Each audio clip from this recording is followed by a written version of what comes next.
Stop it! I'm tired of this, Grandpa. That's too damn bad. Oh, we're live, aren't we? Yeah, Oh, we are. shit. I mean, it wouldn't. love It it. wouldn't be a lesser ring stream if I didn't go live in the middle of y'all doing something crazy. Dude, you need to do this more. You really do. 100% approved. Yeah. I will never get over Nate going, Lace, we're free. And then that face he made. What? I think you were talking to Kevin about something and you were like, well, at least us in America are free. And then you realized we went live. Well, at least they're free, yeah. I Yeah, mean, that sounds like some shit I'd say. we've had a lot of those moments. We had a moment where Ray was getting on Nate for picking his nose, even though all Nate was doing was like wiping the end of his nose. Ray was like, "There's nothing gonna come out, Nate."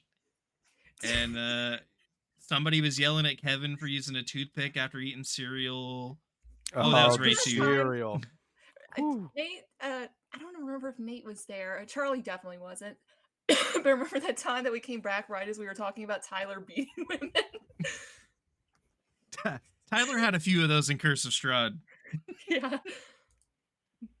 One specifically, I think, was those kids deserved it. And I think we were talking about the younglings on Star Wars, but it didn't really sound that way. No, he just said like, yeah, those kids deserved it. That's Tyler. I don't remember what we were talking about. I think maybe it was like kids in the werewolf den. I don't know. Charlie, we don't do countdowns here anymore. This is how I get content. I've just embraced it at this point. That's all we are is content to you. Exactly. Mm-hmm. We're As long as that was part of the that was part of the contract. Exactly. Actually, part of the whole package. That was all scripted, chat. What you don't know is that we spent like 20 minutes going over exactly what we were gonna have happen. Come on, Ray. You're giving us the inside secrets. The people deserve to know. Now we're gonna get scouted for. Well, if they want to know, then they have to join the Patreon for $5.99 a month and get exclusive access backstage. Behind the scenes. It's sponsored by Fuse. The lesser rings after dark. The lesser cock rings. Whoa! That went south. Ray. 9.5 minutes in. I mean, how do you do that? Because that's pretty. That's an accomplishment. She's had over a month to prepare, so that's true. Yeah. Kevin's just looking at us like, "Are we gonna play Lord of the Rings tonight?" If you think I also deserve to be sent to jail, be sure to follow at Ricochet_Ray on Twitch, and you can put me in jail. Jeez. We need to stream more often because everyone's just wild after a month of not being together. Yeah, we got to catch up. We all have to. I'm gonna kill you. We all have to become professional streamers so we can. I mean, so we can keep doing let's be real. Only one of us needs to make it, and then we all just ride coattails. I mean that's true, but we have to that one person has to really, really make it. So you're telling me I should just actually stream more? Exactly. Yeah. I mean, you have the best chance out of all of us, Nate. Yeah, you got a podcast. You already got a podcast. You got the charisma. I have a quarterly podcast at this point. Oh wait, I should make more episodes. Yeah, that's literally how it goes, though. All right, that Riz only for you, Scott Dog. I take it back. Your charisma score must have lowered while in this last month. Well, it is Marikar. Oh, you have no idea. He's getting in. He's method acting now. Yeah, yeah. Just let me get a little more depressed. Are you there, brother? I'm almost there. Just a little bit more. All right, Kevin, it's all yours. I think we can play now. We'll Kevin, see. Take it away from us, please. Please. It's almost like being in a tavern with you guys. We never leave the intro. It's the realest form of ourselves. Is RPing in a tavern. I thought you were gonna say RPing as ourselves. In a tavern. That is apologies. ourselves. Apologies if I cough or every now and again. I've had an illness over the weekend. How dare you? Yeah, I know. So if I clear my throat, I apologize. There you go. So we are back in Middle Earth, everyone. It's been a while. Life has been getting in the way, unfortunately, as it goes. But it's always a pleasure being back, running a game and the story for these guys. Unfortunately, we finished off right in the middle, in the thick of things, with the group after resting in one of the Arthurdine ruins on the way to the North Downs to try and find finally where Halbarad, Damrod's father, is. They rested near what looked like an abandoned, a ruined settlement of some sort. It had some water in the middle of this town, and all seemed fine until in the middle of the night they were assailed by undead, a wight who called upon some of the undead warriors of the past, came crawling and creeping out of this body of water and began attacking the group. They found that the undead were resistant to their attacks, but Damrod had heard of such things and knew that fire was a excellent deterrent against them. This time they successfully lit a fire in preparation for the defense. We find ourselves with um,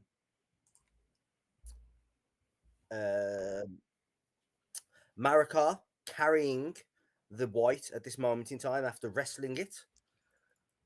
Yeah, about to, I believe, throw it into the fire if possible. But we also find Aurelian surrounded by the undead soldiers who are led by the white and directed by the white and are focusing very much on the elf. Kevin, I'm not on the map. I don't know about the rest of you guys. I have a great Oh, map. I don't even see the map. Okay, I just wanted to make sure it wasn't just me. If I That is move you there, okay. mate. It's not all It's about all you, about Ray. you, Ray. I'm sorry. Okay, so you are all on the map now, I believe, right? Yep. Yes. I don't map. even see Oh, the map. jeez! I don't remember that. Oh, I do. Um, Ray, I tried so hard to keep them away from you and all Yeah. on me, and I apologize. It's I have okay. failed you. It's just another Tuesday in Middle Earth. Another Tuesday. Sorry. let me know again if the circles that are there to highlight the brightness I can see 'em. in the way.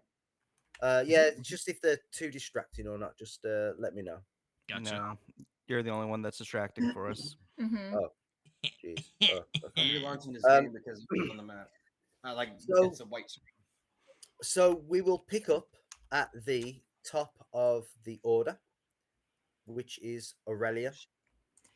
And these guys are like resistant to our slashing and piercing damage, right? The white was. I'm not sure Which- if you've actually found out if these guys are or not. Which one's the white? That's the one that Marikar's wrestling, right? It is correct, yeah. Ooh, we What about rest this one? This one was hit. Did I hit it with my sword or anything? Or was that something I hit with It- Vicious Mockery or whatever? It has been hit. It is wounded. I I- can't quite remember what I- hit it. I can say this: it wasn't my arrows. Well, your It's my- string broke again, didn't it? Exactly. Yes. Yeah. Okay, so yeah, you did notice that when you hit it, it was resistant to arrows.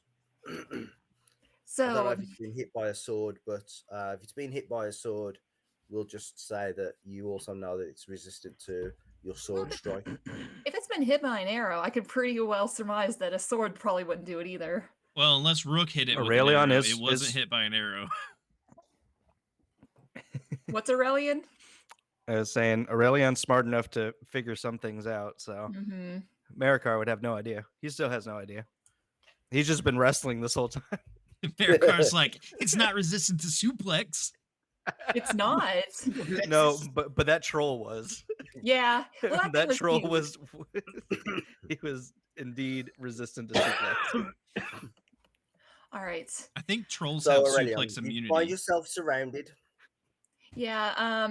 At the risk of, well, you know what? No, I'm not going to be predictable. I'm going to do vicious mockery on this thing. Give me a second.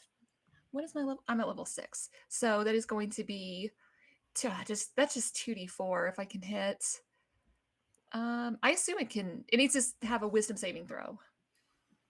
Okay. Wisdom saving throw. Looks like it's going to be a fail. That's a fail. So that's just going to be 2d6, but he also has disadvantage on his next attack. Ooh. What sort of that damage counts. is that? What's that? Oh yeah.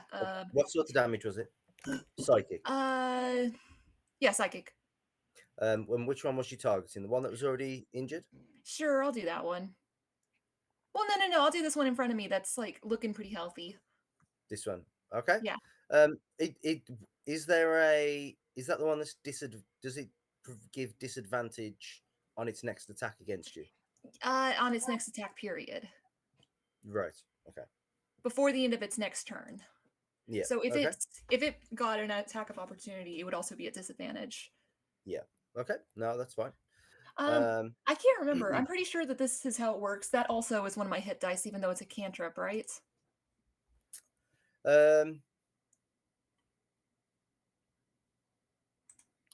No. No. Oh, that's a game changer right there. Finally, I have something to do besides shoot my bow and swing my sword when I run out of hit dice. Yeah. No.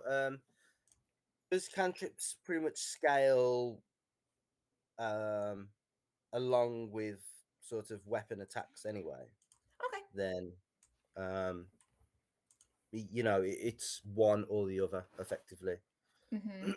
Like And if it made it save, then it misses. So and then the effect of disadvantage doesn't take effect. So cantrips are pretty I'm pretty easy with cantrips. okay. Well, that really helps out a lot. But that'll be the end of my turn because I don't have any bonus actions, and I'm not stupid enough to run. Yeah, right. What you give me a lore check, Aurelia. Can do, Buckaroo. 11. Yeah, you see the effect of your mockery on this thing, and it obviously doesn't react in the way that it knows it's being mocked. It's not intelligent enough to really understand that. But whatever it was that you did disrupted and hurt it in some way. You just don't have a clue in what way that happened. Yeah. And then anything else? No, I don't have any bonus actions. Okay. I'm not the a rook night over here. white. Okay. Who can dodge as a bonus action. Yeah, crazy. But rogues can actually. Marikar, the white is wriggling in your arms. It is all arms thrashing around, but its jaws are awfully close to yours, close to you. Is he gonna try to kiss me? It's gonna try and kiss you. Valentine's Day was last week. Oh, okay. Oh, This is a late gift. That kiss, ouch. Okay. Ooh, that's So that is going to be actually, yeah, it's gonna hit right. Yeah. 23. So that's 9 piercing damage, which you are raging, I believe, at this moment in time. Yes. Yeah. So that is just 4 piercing damage as it lashes onto your shoulder near your deltoid up here. piercing through, or miss just like maybe your trapeze, just missing where the chainmail shirt is. The chainmail is. However, you need to make a DC 14 corruption saving throw. There we go. That's a 19. I cannot be Okay. corrupt. I'm already corrupt. Okay. Then you do not take damage, necrotic damage equal to your shadow score, your temporary shadow score.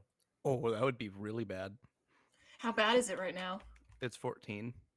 Oh. Is that your temporary, right? Yeah. Are you pretty close to having... Go on. So I got one permanent shadow from when I had my mental break. Yeah. Do I do anything with my temporary shadow afterwards? It would have reset to 0. Wait. Oh, okay. Yeah, it would have reset to 0. Oh, I'm Gucci then. Yeah, and then what happens is you regain temporary shadow until you hit that threshold again where you have another mental break. Yeah. Perfect. Do the mental breaks get harder to get to as time goes on? Like if you have a mental break, is it harder to hit another mental break? Because like you're already kind of broken? No, it's still your wisdom score. Gotcha. Yeah. Well, good thing my car is wise. You take the 4 piercing damage, but you're able to resist the corruption damage. Okay. One question about shadow. So my wisdom score is 12. Last time I took a chunk of shadow, it got me up to 14. So would I reset down to 0 or would I reset down to 2? Does that make sense? Yeah, we'll say you reset down to 2. Okay.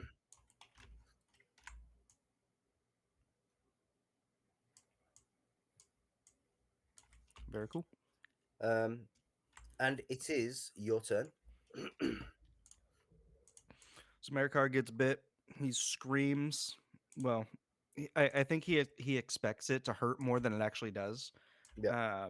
But he is just going to take this little guy and he's going to bring him over to this fire. And as he's like wiggling around, he's just going to kind of like almost like hip toss him into the fire, but he's going to land on him and hold him down into the fire. Okay. So give me an athletics check for the movement. Mm-hmm. For the forced movement. Yep. Yeah, I don't think he can beat that. Let me just check. You never know. He might be able to. Let's have a look. Oh, close. He gave it one hell of a shot. He tried. He gave it a good go. Right. So you move him. you move him onto the fire. Mm-hmm. Right. Now give me one more athletics check to see if you can slam him down onto it as a trip. That's another 25. It's another 25. Let's see. Oh no, he's done. Down goes dead man. Donezo. Yeah. This is what I we pay will you say, for, Nate. because of that natural 1 from him. Mm-hmm. You can land on top of him, and this round you won't take any damage from the fire. Sure. Yeah. Right. Sounds good. So give me 2d6. 2d6. That's a 7. Okay. Yeah, so Marikar, he starts dragging him over. He gets bit. He tosses him onto the fire and lands on him, and then he's just holding him down and like a high school bully or like a middle school bully just like starts laying into his face. That's kind of his go-to right now. Yeah. And just screaming. It's a good move. It is thrashing around underneath you, wailing. You can smell a torrid smell Ugh. of burning, undead burning flesh. Um, it's horrible, and with the noise and its teeth trying to lock onto your jugular, um, it's quite a gruesome sight at this moment in time. Anything else, Marika? Um, I don't think so. Yeah, Marikar's just doing his blind rage thing. He's he's going in. He's Excellent. in deep. Damrod, it is your turn. You see Aurelion just at the bottom of the steps, surrounded.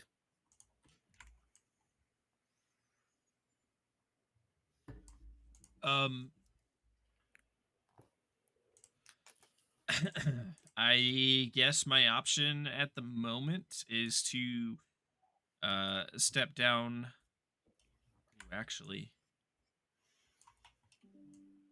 15, 20. Step around here to this fellow, this nice Yep. man here, and flank him and start hacking away with my hand axes.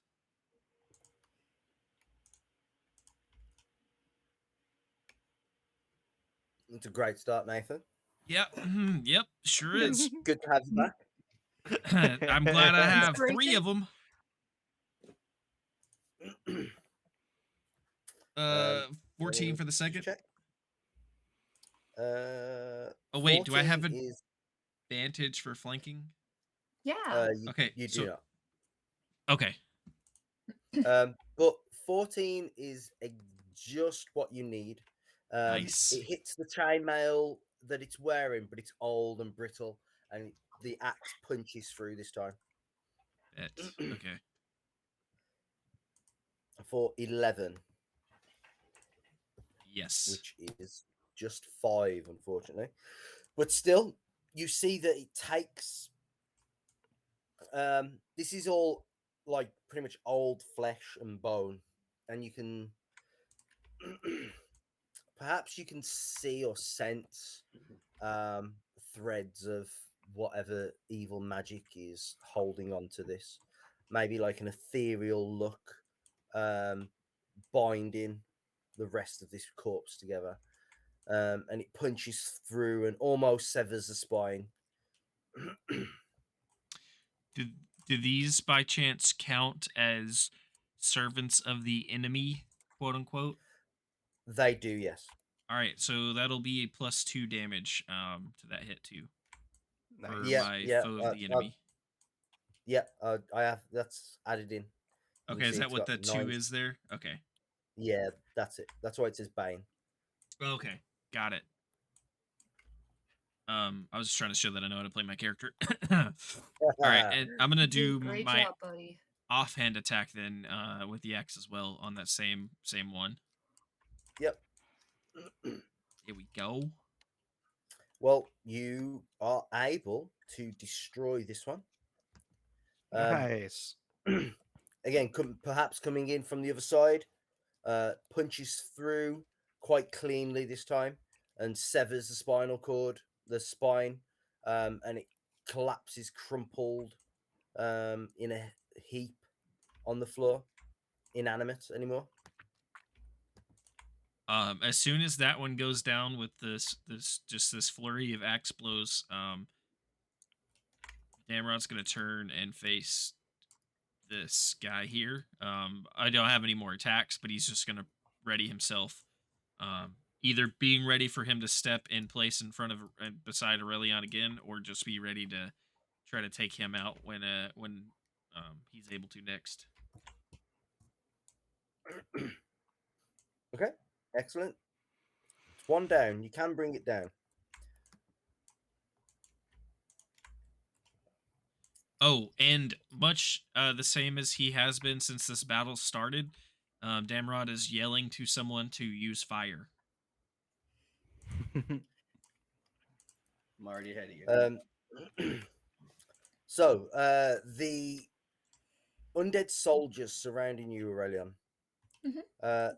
Despite one of them being brought down by a flurry of Damrod's attacks, they are still certainly focusing and concentrating on you. So going clockwise from here, they're going to take their attacks on you with their various broken weapons that they have at hand. A 14, Nope. a 19 for 6. That'll do it. Okay. Mm. Okay. 11. Nope. That one was the disadvantaged one anyway. Well, darn. An 8. Nope. And then one final one. Ooh, 17 will do it. 17 for Yeah. 7. Oof. Okay. You what does it look like as all these undead soldiers are trying to attack you from all sides, all at the same time? What's Aurelion's thought process and plan as this is happening? So despite the fact despite the fact that he's surrounded, he's pretty expertly like bobbing and weaving, like ducking and swooshing backward a little bit to avoid. But I like to imagine that one of them does manage to like get him, and that slows him down enough for the other one to make impact against him. But it was just 2 attacks out of what, 5? Yeah. So it's not as bad as it could be. He's still standing strong. Excellent. That's a positive outlook for Aurelion. Yeah. I guarantee you it will not last. Yeah. Okay. Mablung, Rook. It's your turn. I'm just gonna rip a piece of cloth off of what I'm wearing. I'm gonna wrap it around my spear. I want to light that on fire. Almost like a torch, but with a pointy end. And a longer stick. Yes, sir. Mhm. Okay. And then can I move up as well and still attack? You wouldn't be able to attack. You could move if you wished. So basically, ripping the cloth off would be your interaction, and then wrapping it around enough to create enough for the fire to get lit on the spear would be your action, and I'm happy for you to get it lit also in this turn, but you wouldn't be able to attack. I can take a bonus action dodge, yeah? You can Charlie, are you joking or not? No. Okay. Yeah, you can take an action. You can take a bonus action to disengage. I'm staying right here. Yeah. I would be trying to get their attention with the spear. Like, I was trying to get them to focus on me instead of those two. Yeah, excellent. And Aurelion, you are back up. Oh, already? Okay. That was a quick round. Yeah, it was. I wasn't expecting that actually. I'm going to mind spike this one right here. Okay. Let's see. It's going to need an intelligence save, right? Wisdom. A wisdom save. Mhm. Slightly better. Nope, not good it- enough. Let's see. Okay. That Hit is me with that 3d8. damage. 48, I believe. Yes. Whoops. Oh, right, of course. So that is 23 damage. Damn. Excellent. That completely wipes out this one straight away. As just give me a lore check again. Of course. 7 and 6. Yeah. Again, being injured, not really focusing on what's happening. You just instinctively reach out and project the words into its mind, and it just drops to the floor. It screams a little bit, lets out a a wail before just crumpling to the floor. Anything else? I no, I think I can't heal as a bonus action, can I? You cannot know, unfortunately. I didn't think so. Yeah, no, I'm good. Just staying in here. Okay. The Night White. Okay. Let's go, big dog. Let's do it. It's an epic wrestling match right now. Yeah. It's It should going have to... its own series. Hmm. It should be. Yeah. The Night White is going to try to bite you again. Bite white. Bite White. Simply because it doesn't feel like it can get out of your grasp. Intelligence No. enough. There's not a way. He just bites Oh. you and let go. That's a solid hit, though. Yep. This thing can bite. No one's Mhm. denying that. It's a biter. I mean, it's It's got just a lot of teething. Marikar to aim for. So that's 4 piercing damage and then a DC 14 corruption save again. He Got is this, the big dad boy. bod of the West. Yeah. Bad bot of the West. Ooh, DC 14. Okay, you make it again. Oh, You don't take that corruption damage. I got worried. Yeah, the whole Wait, is it two corruption? Yeah, Like so it effectively will be necrotic damage. Okay, okay. I was afraid that if he took that, then he was going to get some more temporary shadow. No, I mean that may come afterwards, but One step at a the- time.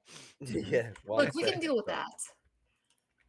that. That is its turn as it continues to thrash and wail with the fires licking at its back. Marikar, you have it grappled and go ahead. pressed into the fire. Mhm. Would you like to give me 2d6? Sure. That's 6. Okay.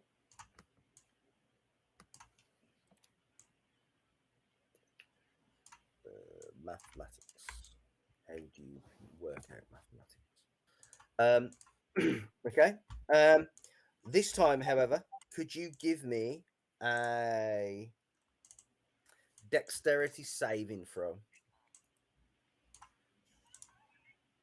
Dexterity saving throw. I got you. See, That's a 5. that's a 5. You're going to also take 1d6, Okay. which I will roll. Oh, oops. You. Never mind. Yep. I'll let you do it. I will roll. 4. You should have let yourself do it. Yeah. You will take 4 fire damage as the fire begins to lick around this undead creature, and it's maybe burning your hands slightly. All right. Fair enough. But luckily, I Uh, have an undead fire blanket to help shield some of the flames. Yeah. In fact, give me a D4. 1. Okay. The with all the thrashing Mhm. of the white and the pressure that you're putting on top of it, it is scattering the ashes, the pieces of fire, all over the place. Yeah. As there's like now, instead of having one fire, like the ashes are still hot and warm, right? Except with The blade. whatever it is that you was using to light this fire, it's been scattered across the camp site. So they're effectively now like 4 torches around. As the fire is effectively put out, but it's now on hot ash instead. So it's going to take less damage now, as the fire has effectively been scattered by this thing. Well, I guess I'm hitting them. I'm just gonna keep on hitting him. I want to pull out my hand axe and just start chopping at him. Yeah. Is what I'll do. Okay. Okay. That's a double Solid. crit. Oh my gosh. Yeah. Let's Nice. go. Let's go indeed. Can I count that for both of my attacks? Unfortunately, no. All right, fair But- enough. I mean, you would have advantage because it's because you have it pinned. Although, yeah, it works weird because you're also prone because you're on top of it, keeping it prone. Mhm. Then you would have disadvantage, but advantage as well. It's Mhm. weird. So it's just rolling at normal, effectively. Gotcha. But that's still obviously a crit. So 11 Let's plus go. 2. Yeah, 11 plus 2 is 13. Mhm, Half, mhm. that makes it a 6. It's a big old 6. Mhm. You get one more attack. That's a 20. Oh, so close. Yeah, So Ooh. close. Almost got So back close. to back crits. 12. That's another 6 as well. You still did Um, the same amount of damage though. Yeah. Ain't that the way? This thing is falling apart due to the flames. It itself is perhaps setting on fire, flesh melting and sloughing away from the bones as its jaw opens in pain and wails at you. Anything else? No, yeah, just Marikar. He's got this thing pinned down. He just laying his hand axe into it, um, and just like screaming, bloody war cries at him. That's it. That's all he's doing. Excellent. Damrod. Damrod is going to look down and notice the torch that he, for whatever reason, decided to drop and draw a hand axe as he was screaming about fire. Yep. He's going to rear back with one of his hand axes that he has in his hand and launch it at this guy here. Yep. Ooh, good hit. 17. That is a hit. Right. For just 3 damage, but every little helps. And then I would like to reach down and scoop up that torch. You can do. All right. I will. Is that just going to be bonus action? Is that going to take one of my actions or? It's your interaction. Okay. So free interaction to pick it up. All right. I'm gonna. You get one around.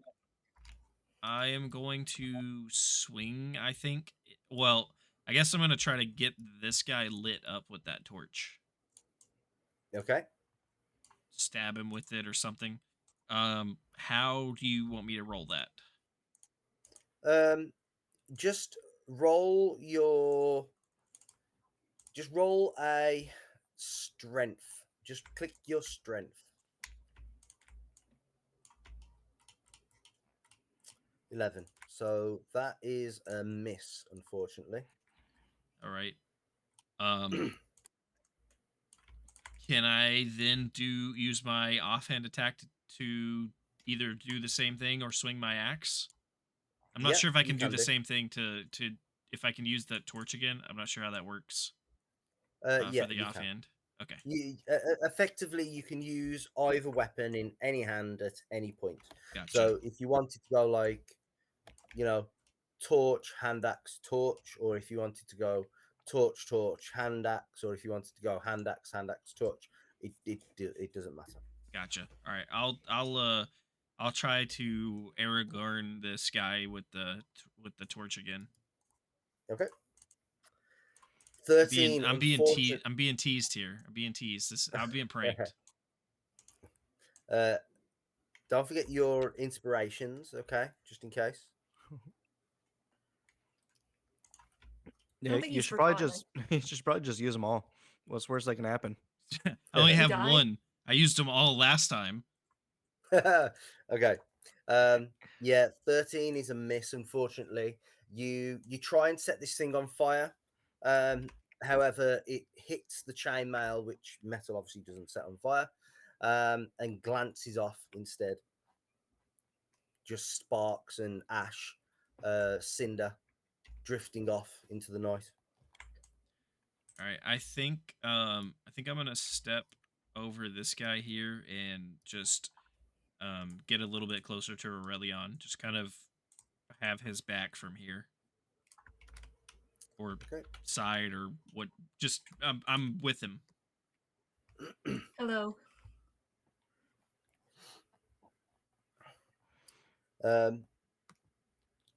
Okay, so the undead soldiers.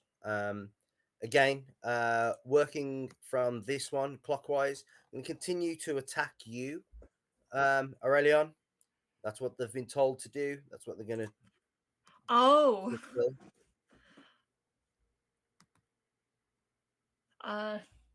Yeah, that one will do it. 17. Yeah, 17 for 5. Next one round. 13 is going to be a miss. Next one round. 12 is going to be a miss. And the one facing off against Damrod. 23 for 5. Yeah. That one very recklessly it probably is moved to there to try and get to you, get Mhm. away, get around the flaming torch. Perhaps distracted by Damrod thinking that it wasn't going to be able to attack you, but it's able to just sidestep and pricks you with a spear. Yeah, that's a prick, all right. Rook, you are up. This one here, I'm gonna run up and stab him in the back with the fiery spear. Okay.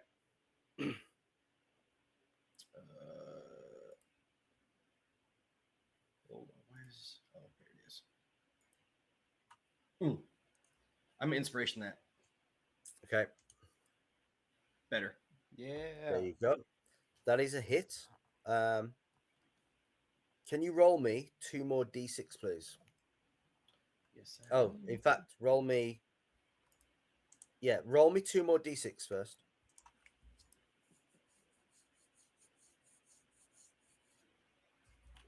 Solid. Right. 10 plus 11 is 21. Halved makes it 10. All right. But just roll me 2 more d6. This is going to be the fire damage.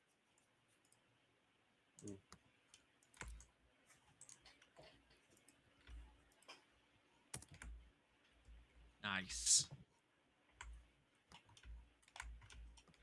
Yeah. So you it has its back to you, not paying you much attention, even with you waving the flaming spear around.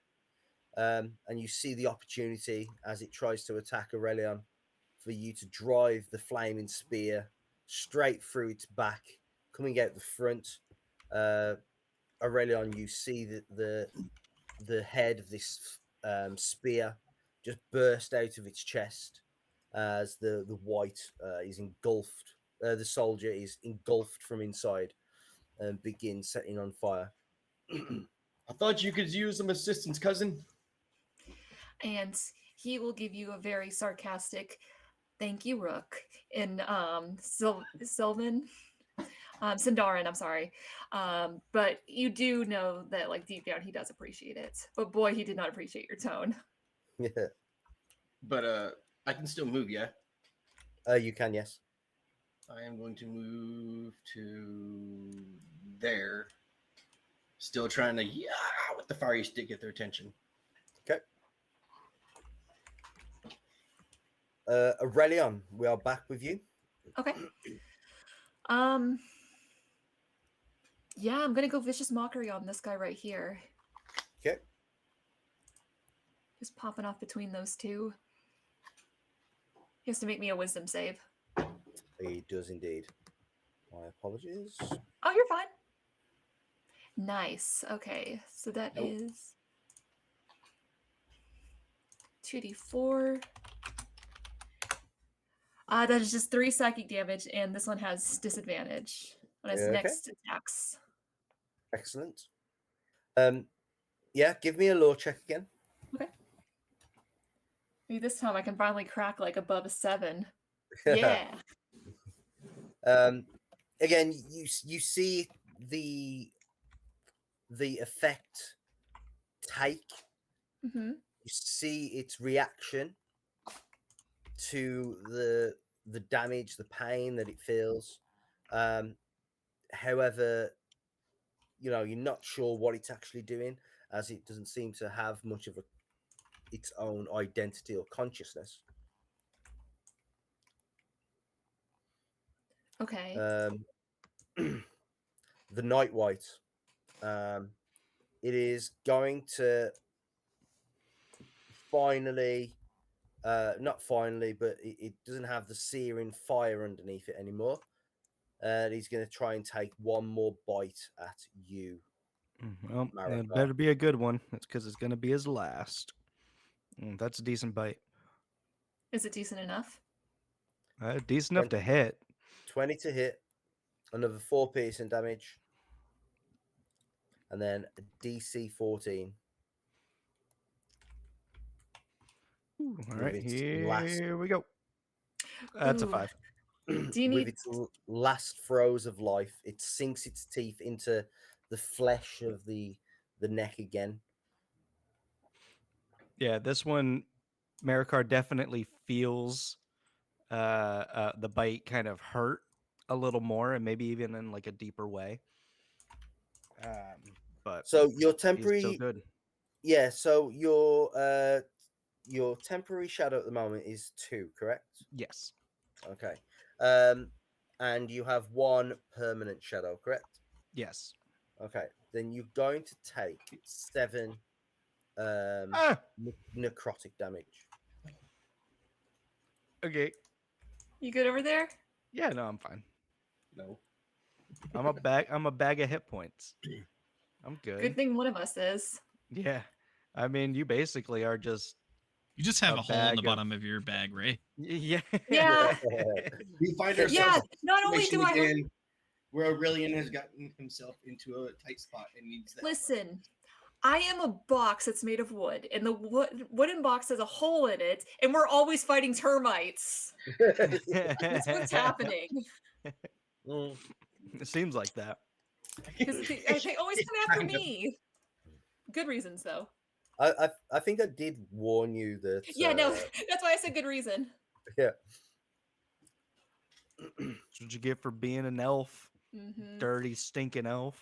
You Yeah. stop Hannah that. did tell me straight up, like, you're going to be stronger, but everything's going to come against you, especially if you use magic. And I'm like, cool, let me make a race, like, let me use a class that pretty much its big thing's going to be magic.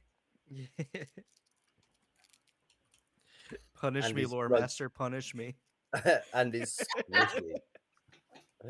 Yeah, Who he's would've- squishy. If I was smart, I would have made a character that had a little bit more HP. Oh well. Constitution isn't a dump stat. It's not for Aurelion either. It's not, yeah. Like Aurelion's constitution's might be higher than yours, Marikar, potentially. Oh yeah. Damn. Aurelion can do cardio. Mm-hmm. Ah, there it is. Cardio and salads. Mm-hmm.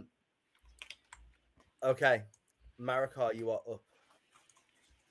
Marikar. He's gonna take his last few swings, and he's just gonna put everything he has into these swings here with his hand axe. I believe in you. That's 25 to hit. That's a 25 for 8 damage. Mm-hmm. Describe what happens as So you finish this white off. So Marikar, he's got him kind of held down with one arm, and he's just smashing his hand axe into like his shoulder, his face, his chest, just like laying into him. And after the white stops moving, he he takes a couple more swings, still isn't moving. He throws the hand axe to the side and just starts shaking him and slamming him to the ground, screaming. And then he just starts hammer fisting this guy's face. Um, and he at that point, after like ash and dust and embers are flying all around, he'd look over to the party, and he'd see if uh the other creatures are still around, or if they've disintegrated or flopped down like puppets. Um, give me a wisdom saving throw.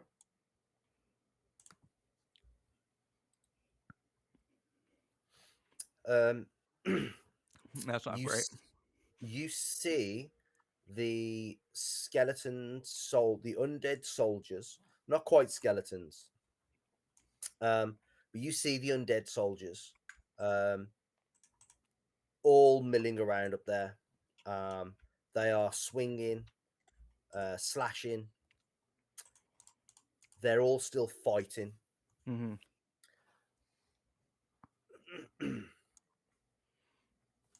So Marikar, he's gonna get himself up, probably like putting his hands down on the embers just to kind of help him get up. And he's gonna kind of stretch out his shoulders, and he is going to charge this guy right here. Okay. Um, Rook, Aurelion, and Damrod. You see and hear Marikar's final victory over the white as it is thrashing around in the remnants of the fire. And you can just about see that Marikar's hand axe rising and falling until the white is silent. Then you see Marikar rise, covered in ash and soot, and he turns in your direction and charges in your direction. But as Marikar rises, at the same time, the undead soldiers around you, collapse all at once, as if puppets with their strings cut. However, Marikar seems to still be charging as if they're still standing. Damrod would like to. That is not good. Rook's gonna Damrod, finally take some damage in this fight. Damrod's going- seen this happen. Not this exact situation, but Damrod's seen that look in Marikar's eyes a few times, and in fact has helped calm him down. As these skeletons start to fall, and he turns and sees Marikar like turn on the balls of his feet and take that first running step. I like kind of picture it in slow motion. He locks eyes with Rook and just yells "move," and as he like kind of points backwards like behind Rook, and as he's pointing, he brings his hand down on the back of whatever Aurelion's wearing and just does that like anime style jerk. You see him like fling someone behind him, just like tries to jerk Aurelion behind Damrod. So, Yeah. meanwhile, Aurelian, as soon as he sees this, you had described before that Aurelian may be getting a little paranoid whenever he had High Shadow, paranoid that they're going to start stealing from him, stealing like the ring whenever they get it. He sees this, and without even hesitating, he pulls his bow out and is aiming, and he's about to shoot Marikar. Nathan, do you want to contest athletics? Whatever, To see if you can get. whatever we need to do or Kevin wants us to do. Yeah. So it's a case of if you pull your bow out and you raise the bow, but he's just focusing on not really what you're doing, Aurelion. He's just grabbing you and pulling you back. if you want to contest it, you can contest it. Athletics or acrobatics from you, Okay. Aurelion. I was just thinking maybe like to try to resist being pulled. Yeah, that will be it. Yeah. You can either twist out the way or try and resist. Okay, I'm going acrobatics.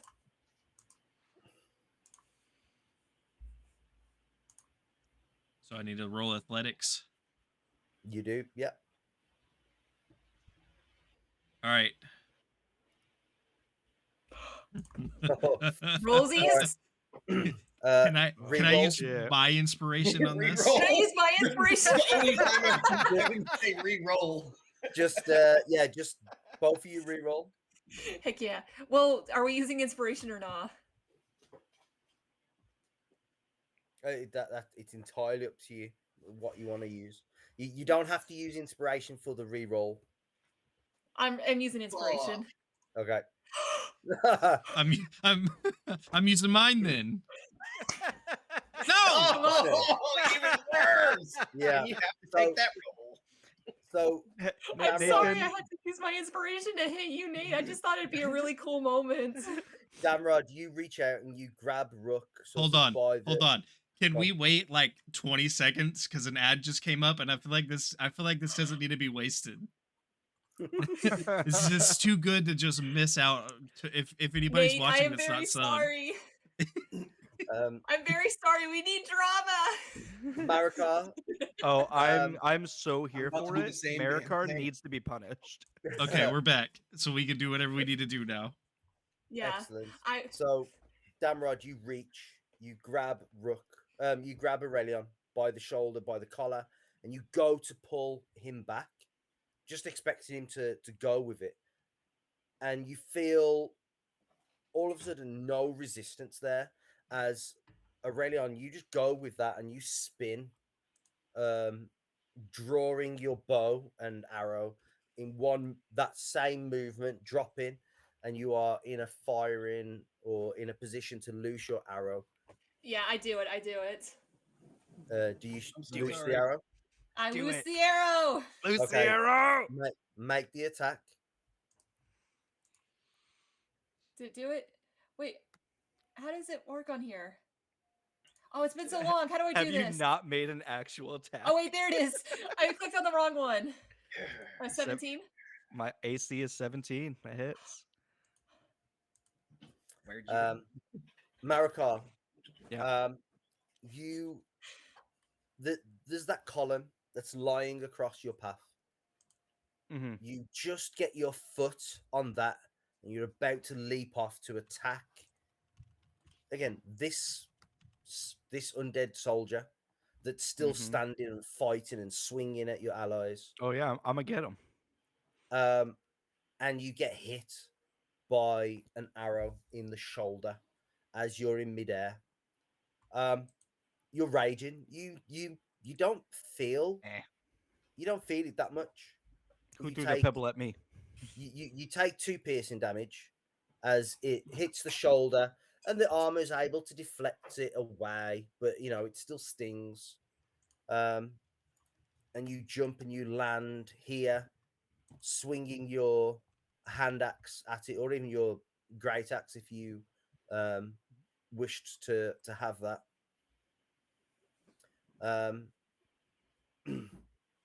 And you strike it down. Give me another wisdom save. Is he That's a attacking? 17. You go to hit it, and it's no longer there. You blinked, and it must have moved or something. But you see Rook to your right. You see Aurelion with his bow drawn, aimed in your direction. Oh, you know what it was? Aurelion must have shot it. Well, and now I'm you just see pissed about it. And you see that the others, soldiers, are all collapsed and finished off. Yeah. What does Marikar do?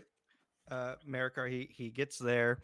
He's got his hand axe ready, and he sees everything's down, and then he looks at Aurelion with the bow, and he tosses his hand axe into the ground and looks at him and he says, "Did you just shoot me?" Like that? How do you say that? Exactly like that. Yeah, but you kind of sounded like you were laughing a little. Is there Think humor? of Is no. there... Okay. No, not humor at all. Okay. There fire in his eyes. Aurelian is going to take a step back, He takes 2 steps forward. and yeah, He's been waiting for this day. If you step forward, that's an opportunity to the attack. little voice on the shoulder's been waiting for this day. Yeah. Aurelian's just see, he's trying to take you out. Aurelian's just looking at you, and he just has this look of utter fear, and immediately his hair starts to go up again, and he's gonna mind spike you. Oh, I see what he's about to do, and I'm like, oh Yeah, we're no. doing it. Yeah, his America, eyes yeah, America's narrow. still, he's and, walking up to you. yeah, his eyes narrow and are glowing white. If he walks past me, does that not kind of give me an opportunity of attack? If you want to take an Yeah. opportunity attack, I do. I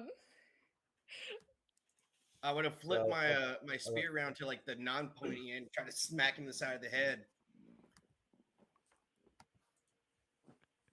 The little voice in my shoulders going like, "See, they're all against you." This That's what our proves voice it. is saying. To be fair, he's going after my cousin. And I'm trying to help. Yeah, your cousin that just Fire shot in his me. eyes. Are you attacking, Rook? Yeah.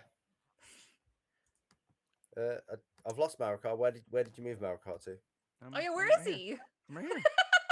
He disappeared. I'm right here. No, he's not. Do you not see me? There you are. I have found him. Okay.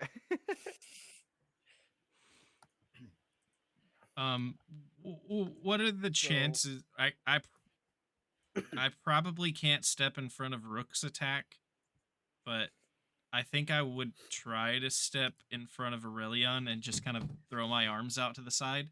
I don't know what Aurelion's about to do, or if I don't even know that I can stop whatever he's about to do, but that's his first action is to put his back to Marikar and step in front of Aurelion with his arms out. Would I not get advantage for this because he's not even looking at me? So this is so the trigger. The first thing that happens is Aurelion takes a step back, and Marikar takes a step forward. And then as Marikar takes that step forward, Damrod, you take your step across in between. Now, he hasn't quite left your threat range, but if you wish to make an attack, Charlie, you can make the attack. He hasn't left your threat range, so it's not an opportunity attack. Can I reroll? I rolled a 14. I don't know if you'd allow me to redo that because now it's a completely different order than I was thinking. Don't forget your inspiration. I've already used it. So I think I have one left, if I'm not mistaken. We got one. I got one last game and I didn't use it. Right. So, Charlie, I will let you decide whether or not this hits or not. Does this hit? Yes. All I am seeing is rage in his eyes going straight towards Aurelion. And I'm thinking I've got to try to stop him, and I don't want to, but I would flip the spear around with the flat end and just smash him in the side of the head, and I try to get him to stop. Okay. Smash him. Marikar, stop! Yeah. Okay. So, Marikar, give me a wisdom saving throw. With 9. Okay, I was going to say at disadvantage. So it's a 7. Yeah. Okay. This is a fail. So the previous one was a success, and you was able to recognize what was going on around you. But now, now again, I'm still under attack. I will let you continue on with the situation as the effects of your corruption are are being played up by your fellow companions. You did Um, this to me. Yeah, I had to. So is it my kind of turn to act? You can act, yes. No. I'd like to take that spear out of Rook's hands and shove it up his ass. No, no, I didn't know. no. I'd like to take the. I mean, they I have been grabbed playing the- with each other's wood for a long time. It's No. it's bound to happen. The Not wood that to go in. Sheathe No. it. So Marikar, he's real confused right now. He's so confused right Yeah, now. we can tell now. He's running up. He thinks there's undead soldiers, but then they're all dead. He gets shot by Aurelion. He's pissed. He's going after Aurelion. Then Rook hits him in the back of the head or the side of the head. So he's going to turn around and he is just going to send a haymaker of a punch at Rook's face. Because Marikar's unarmed. He threw his hand axe to the ground. So he is just going to try to punch Rook as hard as he physically can.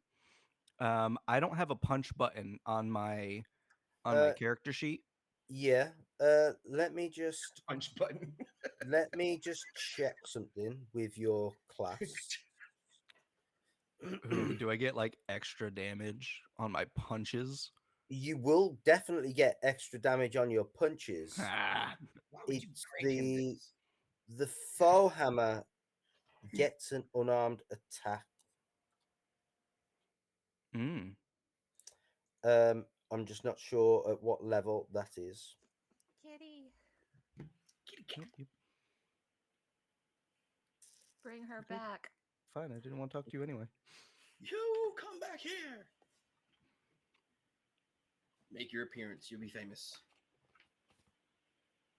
This is I love her. This thick kitty. Damn, he just called you fat. I said thick, not fat. There's a difference. Yeah, just like Gray Like a Fox thick and old. fur, maybe. Okay. No, you're not. You are not there yet. Mm. Fortunately for Rook. We'll wait until I get my sucker punch. You're done. But no, yeah, he's still. Ow. He's gonna hit Rook in the face. Yeah. What are the rules on an unarmed attack? I think you will still be proficient with it. I mean, I use my hands for a lot of things. Yeah. Like wood. Most So- of them are violent. roll Ugh. any sort of strength based attack. The other ones are or wood. even athletics. Roll Also, roll most of them your are violent. Ow. Athletics. yeah. Do I get advantage because I am raging? Yeah, if you want to recklessly do so, which I think You're you only- are. Oh, absolutely, I do. You're only raging because I hit you. You're welcome. And Rook's Thank a you. surprise roll now. Ah! Yeah. A 25 to hit Rook, that does hit. So It does.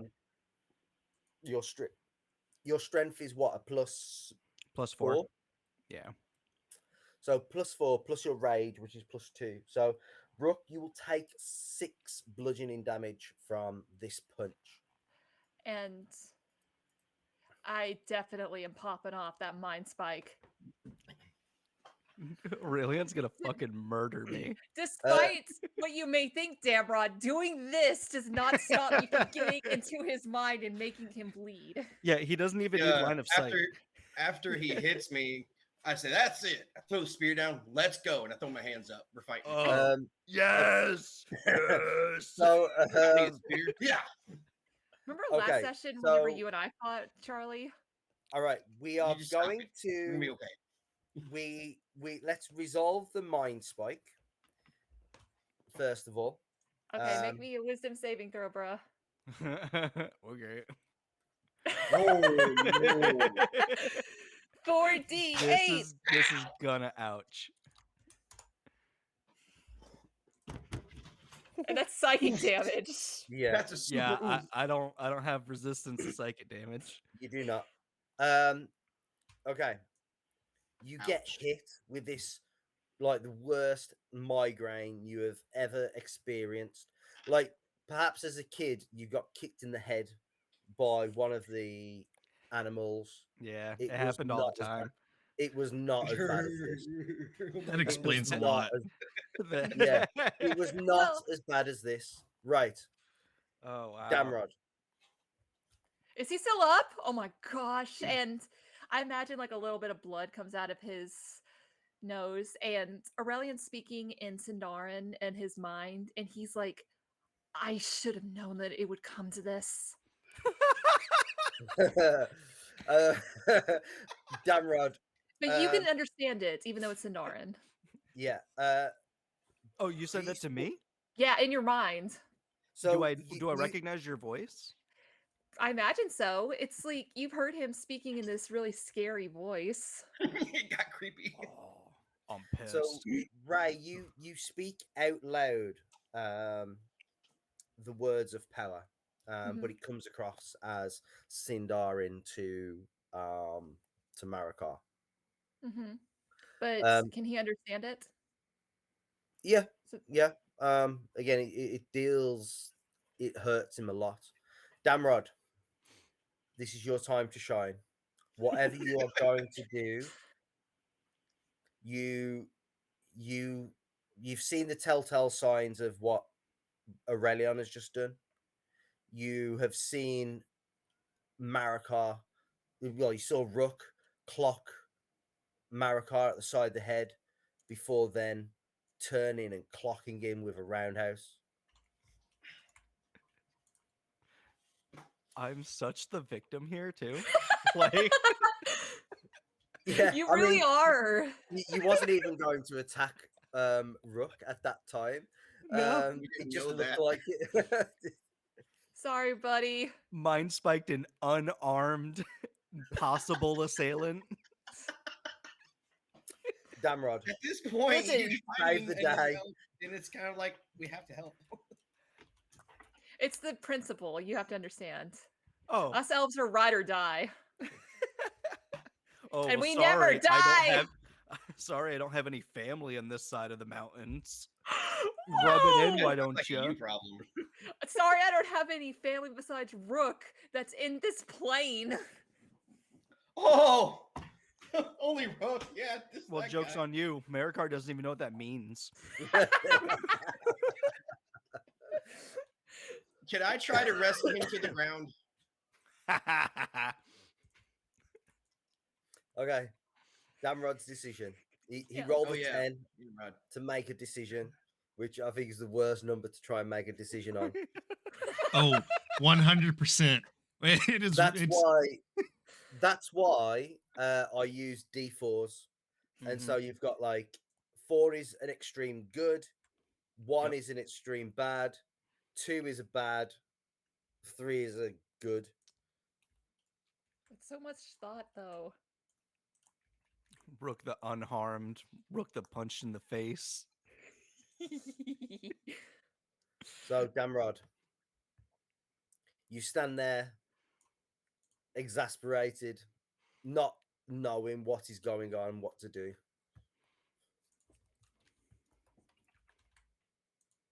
oh, Oh. guys, I don't know what I wanted to. So here's the thing. I I played Aragorn in the prequels that we did and I told Kevin when we made this character that I wanted to play something similar. And Aragorn is Damrod's kind of like idol and the person he looks up to, and he wants to be like that kind of ranger. But he's not. He also isn't that kind of ranger. Um, but he's also like he has been the person that has calmed Marikar down a few times. He's been there's been a time or two where Damrod hasn't been sure if he's going to get his clock cleaned by just walking up to Marikar and putting his hands on his shoulders um, and trying to calm him down, leaving himself completely vulnerable. And he just did that here. he wasn't sure what Aurelion was going to do, if he was going to use magic powers or shoot another arrow, but he knew Marikar was coming up behind him, which is kind of why he just stepped between the two and threw his arms out.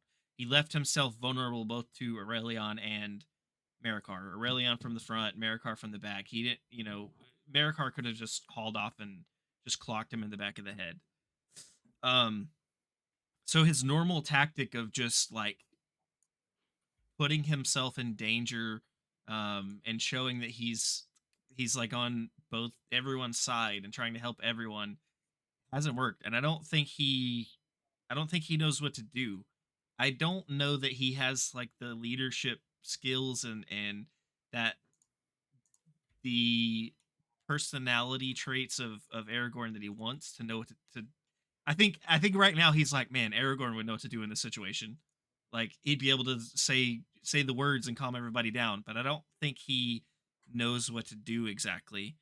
And I realize all this is happening all at once, but he's running through all this in his head, and he sees like two scenarios clearly in his head. One is Nathan. Yeah. Just quickly, give me a wisdom saving throw. Let me see if we can perhaps help shape a decision. Okay. I think what Damrod would know of Marikar when he's in this blind rage, because you've been around him more than anybody else has, is he feeds off aggression. He feeds off, a threat to him, or a threat to people around him. And it's almost like as long as that threat exists to Marikar, his instincts are just to continue going and fighting. And so continued aggression is going to continue his rage, his fury. I think Damrod will know that. I think that fits. But I think that Damrod's still he's thinking that, but he also sees two options in his head. He sees himself just clocking Aurelion, because Aurelion's is in not a good spot right now. And he's thinking that maybe he could just knock him out, one shot. But then he also sees that, and the only option this is gonna be so stupid in this situation.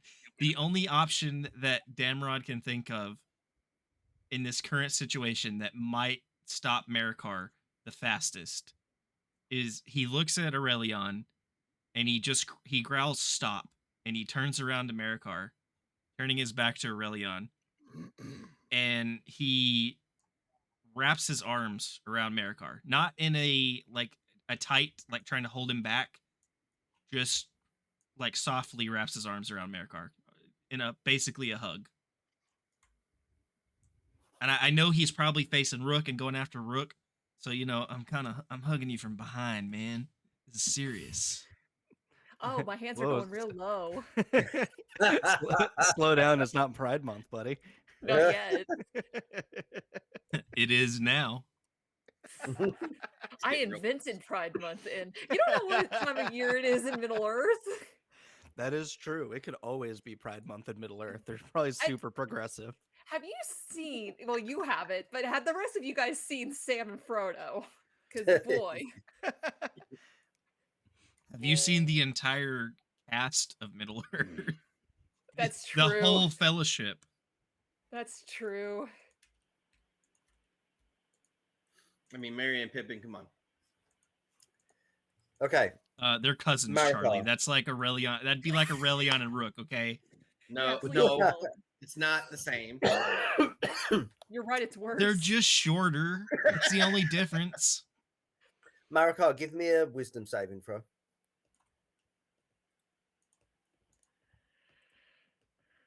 15. That is a success.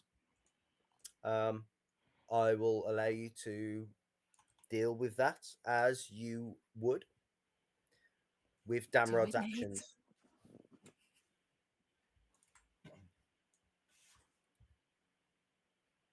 I think Marikar, he feels someone else coming up behind him, trying to get a sneak attack on him. Yeah. I think he would kind of like mule kick Marikar or mule kick Damrod. Yeah.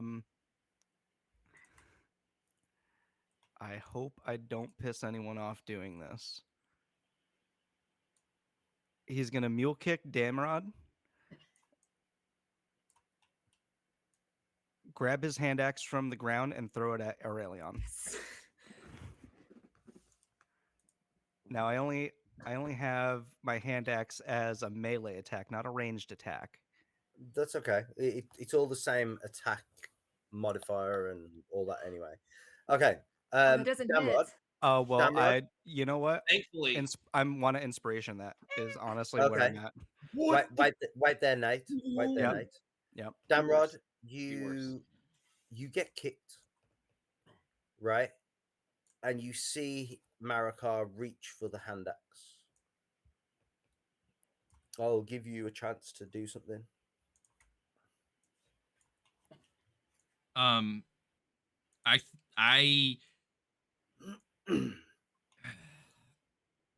can I tell if Marikar's reaching for the hand axe? Like, does he give any kind of tells that he's reaching for this to go for Rook or for me or for Aurelion or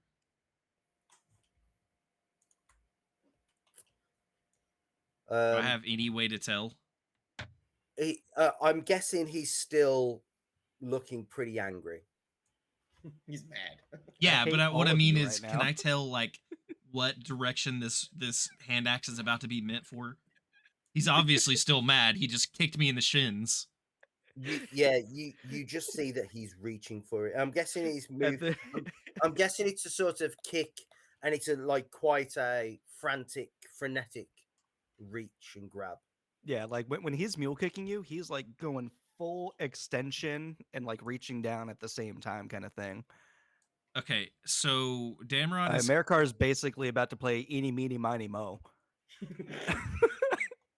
Damrod is going to position himself, or attempt to position himself in as best he can in whatever path as Marikar's kind of coming up that he thinks the hand axe is going to be in. Now, obviously, I can't surround Marikar, so he could do just about anything with it. But he is going to do his best to put himself in front of wherever Marikar is going to intend this axe to go. Again, just arms out wide. He has no his weapon is his torch, and his hand axes are laying in the dirt, probably in front of Aurelion, or next to Aurelion, where he dropped them before stepping in front. And he's just gonna start calling Marikar's name and telling him to stop. Okay, so what I want you both to do then, roll initiative, right? It doesn't need to go on the tracker, it's not important, right? But Damrod, yours is going to be at disadvantage because of the kick. Oh, well, there we go.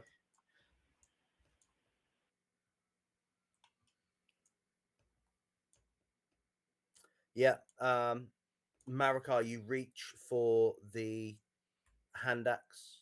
You grab the hand axe. Rook, and give you a chance to react to the situation. I'm gonna try and take Marikar to the ground. Just like kind of like push my shoulder into him, screaming "stop!" Because at this point, it's gone way too fucking far. Excuse my language. I think it went too freaking far whenever I like got in his head and made him bleed. That was a lot of damage. Yeah.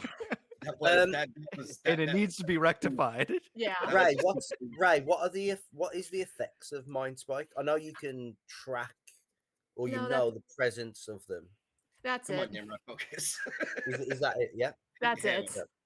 Besides the ouch hurdy. Okay. Oh, ouch.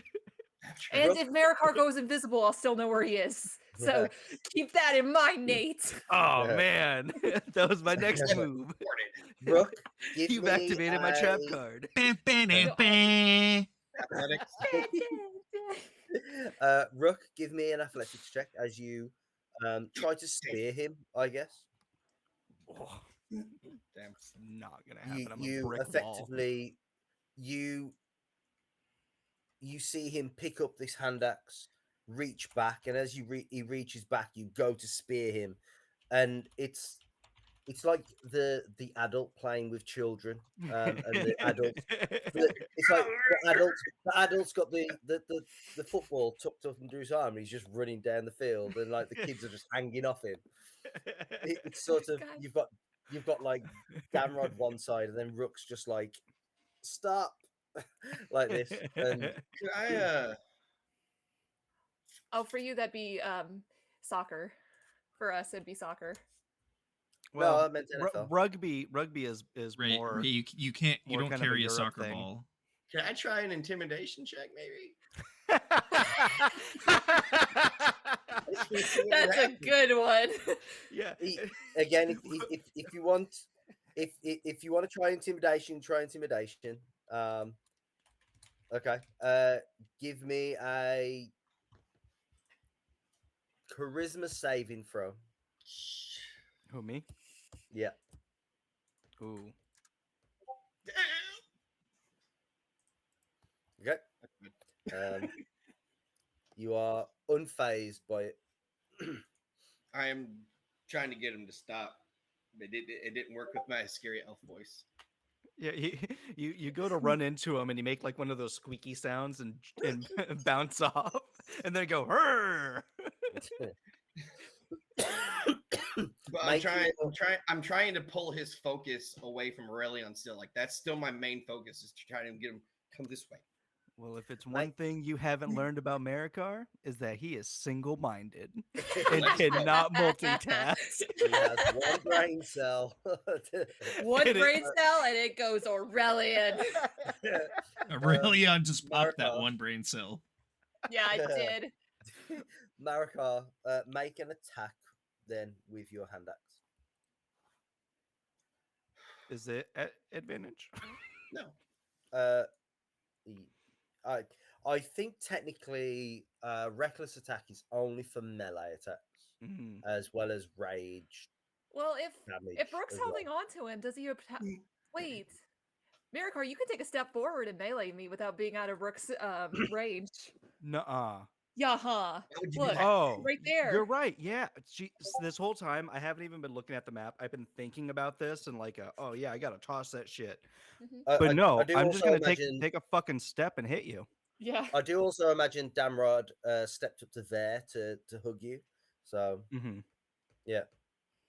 Well, Well, also Damrod is ready. We are Damrod failing set. at our attempts to restrain him at this point.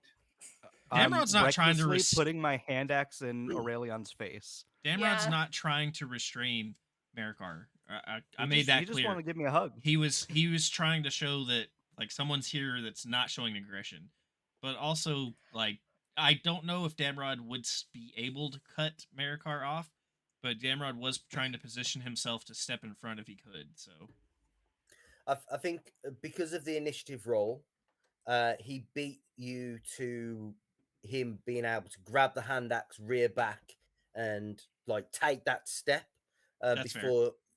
Yeah, because I'd give the reactions to everyone to the situation Mhm. To try and stop it. So Does yeah, Aurelion get a reaction? say yeah, again? he's about to die. Yeah. Does Aurelion get a reaction? Aurelion, you can get a reaction as I imagine your eyes go wide as your life flashes before your Yeah. like, in Well, your that's- face at this moment as the hand axe is coming right at you. Yeah, I think that he may be too scared at this point to do anything. What does Marikar say? Nothing. He's silent. His movements are fluid. axe murderer. Yeah. His movements are fluid. He has almost no expression on his face. You can see in his eyes that there's fury, but facially he's unrecognizable. And he just like it's like what's that called? Like that fight or flight reflex. It just went. I'm coming over here. I got shot. I look over here. Something hits me. I turn over this way, punch this person. I get hugged from behind, mule kick, and yeah. I mean, it's just he's in operation mode. So, a 27 is going to hit, right? It's a crit. Believe it or not, yes. And I Yeah, had 10 HP left. you did have 10 HP. He deals 13 points of damage to you as he clocks you, as he hits you with the axe. Yeah, as you drop.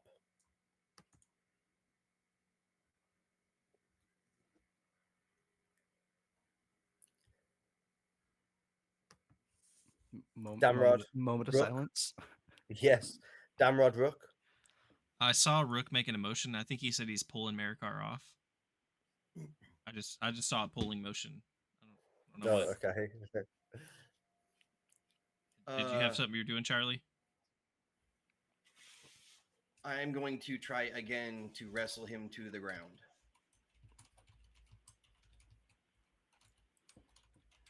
Not enough. I mean, these elves. First thing they want to do is just resort to violence all the time. No That's what wonder I'm saying. Sauron hated them. No wonder Sauron hated them, eh? I'm just a silly little guy. And these elves are just out here trying to kill people and blow their brains up. Mm-hmm. Succeeding, actually. Oh, you were damn Yeah. close. You were damn close. You almost I yelled dropped my to ass. Damrod, we're gonna have to stop him. So Marikar. Marikar, give me a athletics check to oppose. It will be at advantage. Yeah, you're quite able to throw off. Yeah. Rook. So Marikar, he takes the swing, and then he just like stops and looks at Aurelion's body as he falls, and then Rook give me a comes wisdom. and sure, yeah. Yeah, give me a wisdom save again. 20. I think that is 2 wisdom saves in a row, but Yeah. I'll let you do that as you feel. Yeah. So Marikar, he looks at Aurelion's body fall, and he feels Rook trying so hard to wrestle him and kind of subdue him, and Marikar just drops his hand axe and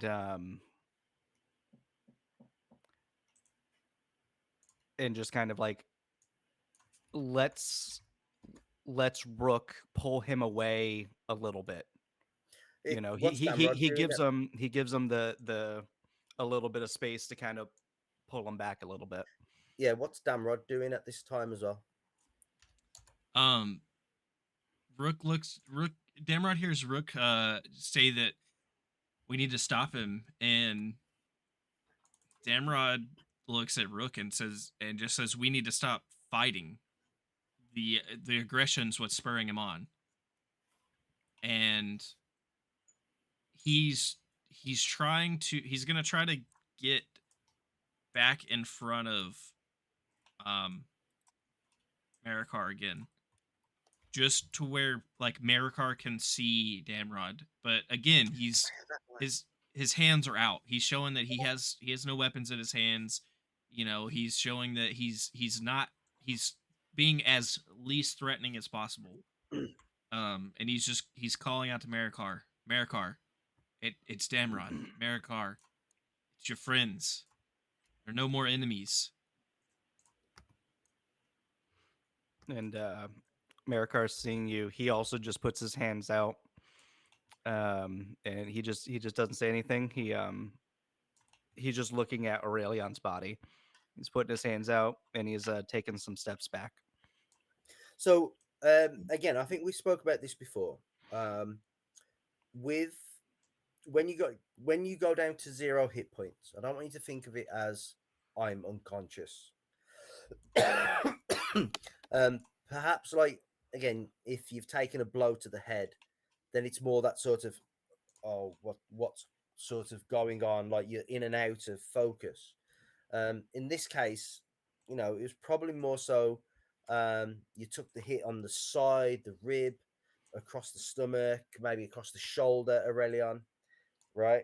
Yeah, potentially just catching the side of the head or something. So I wouldn't say that like Aurelion is out cold. Mm-hmm. It's more so that like you're so severely incapacitated and that you're just trying to sort of hold the blood in. You're trying to hold everything together, just trying to stabilize yourself, and that's what you do Mm-hmm. when you do death saving throws, which Yeah. Aurelion needs to do now. How do I whisper to you? I forget. At the top of the page, at the top of your page should be a GM toggle. Oh yeah. Hold on. Let me find that real fast. Oh yeah. So just toggle Uh, that, and then yeah, how do I do a death save again on here? just click where it says death save. Just click on death save. Oh, here it is. Yeah. And Okay. Aurelian is like his head is. What did you do to him? Did you like hit him with the blunt side or with the sharp side? Oh, he fully hit you with the blade side. Yeah, I Yeah, imagine that was his intentions. I imagine it's like one of those anime things where it's like just right across the chest, and he's like holding himself and breathing really hard. And as he's breathing, he just kind of looks up at Rook, and you see for the first time fear in his eyes as he holds a hand out to you. Can I give him a medicine check? Yeah, if you want to leave Marikar, step over to Aurelion, you can do. Demrod looks at you, Rook, and like as that's happening, and there's This is a solid 25. there's no malice or anything in Damrod's voice. He's you can hear like emotion in his voice, but he's let all anger and anything like that frustration go, and he just tells you to go help your cousin.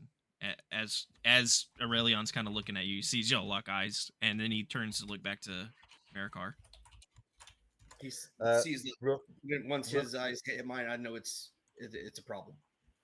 yeah, Rook, you move over to Aurelion, and you see the wound, and it's a pretty deep and I got some fatal methyl wound.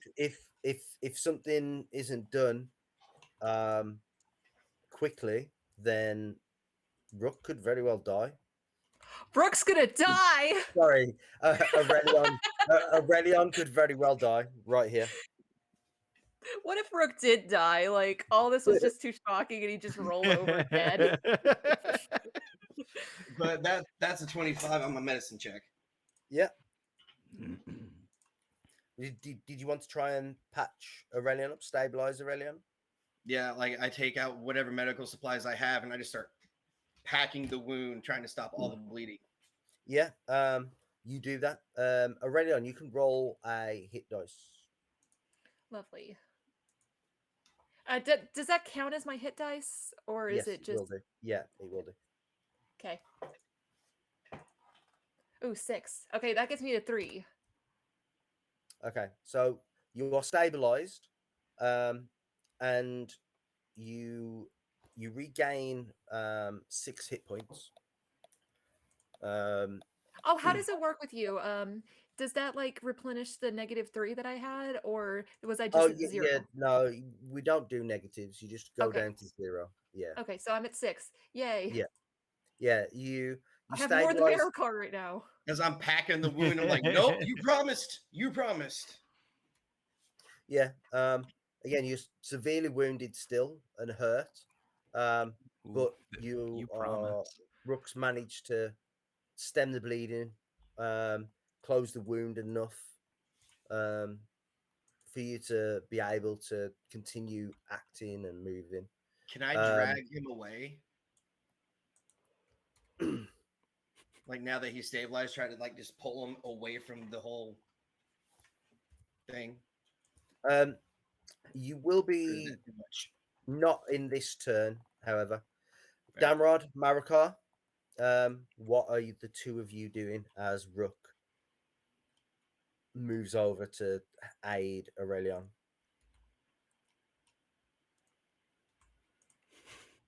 I mean, Marikar, what are you doing? I think I kind of did something last, so I'm not. I don't know what I think it all kind of hinges on you at this Yeah. point, I don't know. What are anyways. you doing?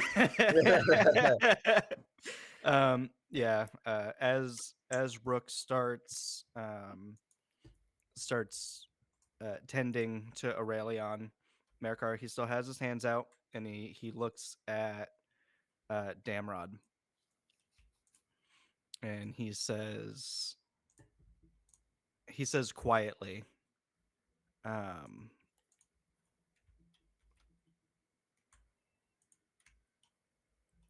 he says That was quiet. quietly, yeah. Yeah, I don't think he does not have words at the moment. He just looks at Damrod.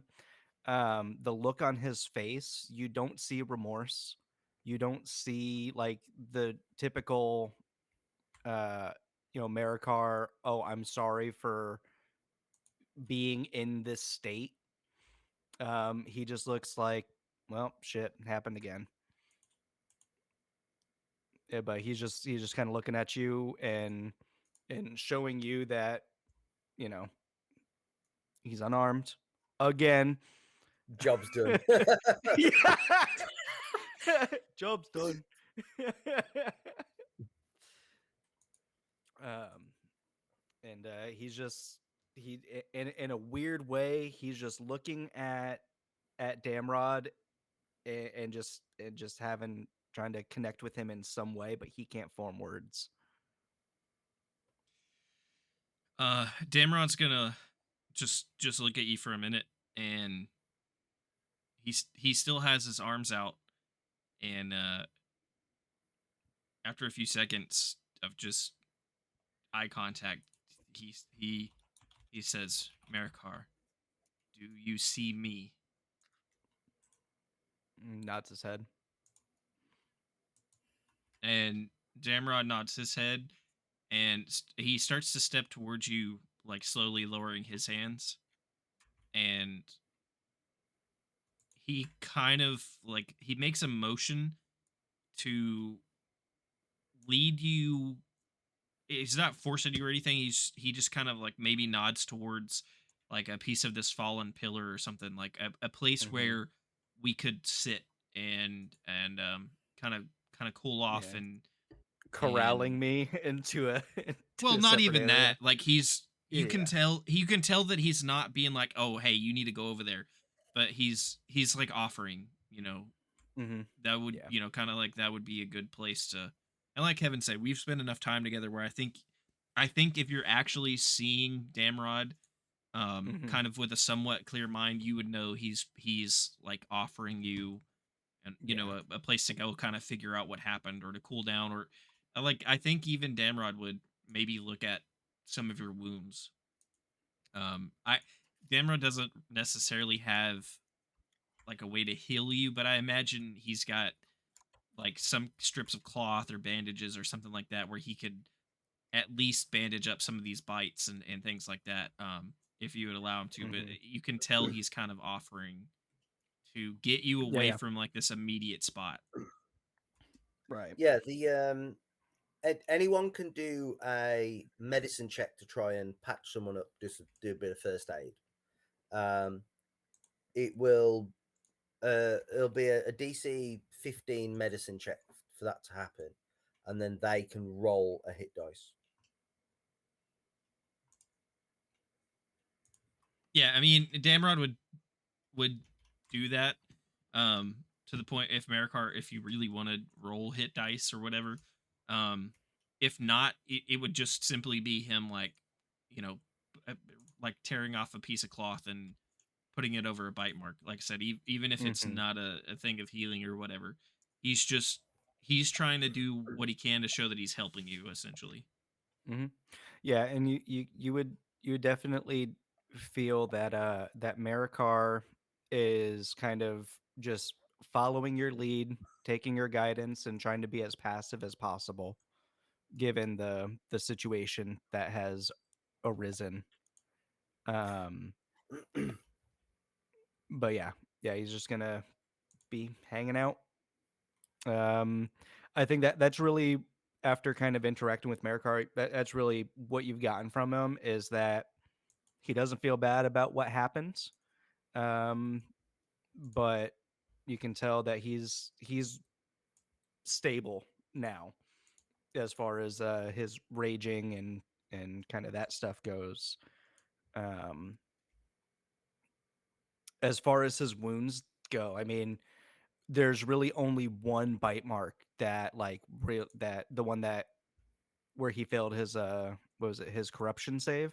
Yeah. Um, I would assume maybe that one kind of looks like necrotic-y and like festering and kind of real bad. Yeah. Other than that, like he probably can't open up an eye from his fucking migraine. You know, his ears are probably bleeding. Yeah, like it's Covered in soot. Well, ash. oh yeah. I mean, he's just an absolute mess. I Yeah, I think forgot about the ash and soot. I think too something else that's noted. I don't know if Marikar or anyone else notices this, but like I playing tabletop games, I kind of think of like the scenes as movie scenes. So I think this is something that like would be inferred or viewers or whatever would notice. I think that Mhm. up to this point, Damrod's trusted Marikar basically with his life, and he still does in a way. But anytime something like this has happened, if Marikar's lost a weapon, Damrod's picked it up, cleaned it, and handed it back to him. And I imagine that on their way to the seat, um, Damrod like has to step past Marikar's axe, and Mm. he gives pause for a second, and he sees it on the ground, and at just a split second, he steps past it and leaves it laying this time as he kind of goes over to help Marikar.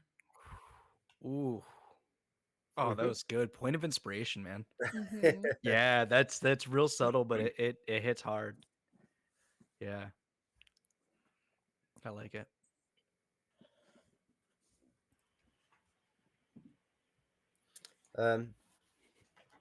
Aurelion, Rook.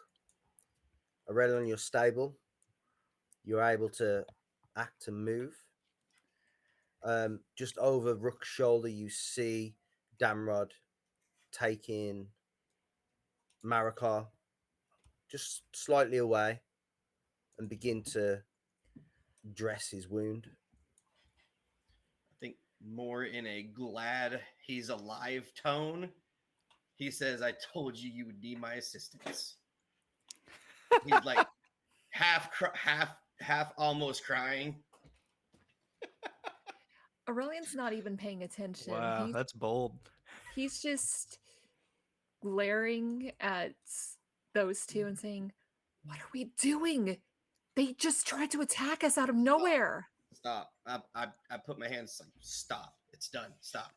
What do you mean it's done? Until he loses it again. He's calmed down. He didn't know what he's doing. We need to stop. Does that excuse him? How many times? What if he decides that he doesn't know what he's doing again? In our sleep this time. We can't sleep, but in our trance this time. Yes. I forgot we can't sleep mid-sentence, and I was like, oh, right.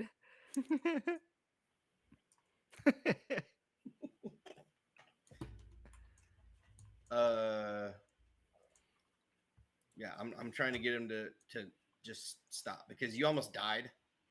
Like you're on the brink of death. You need to stop.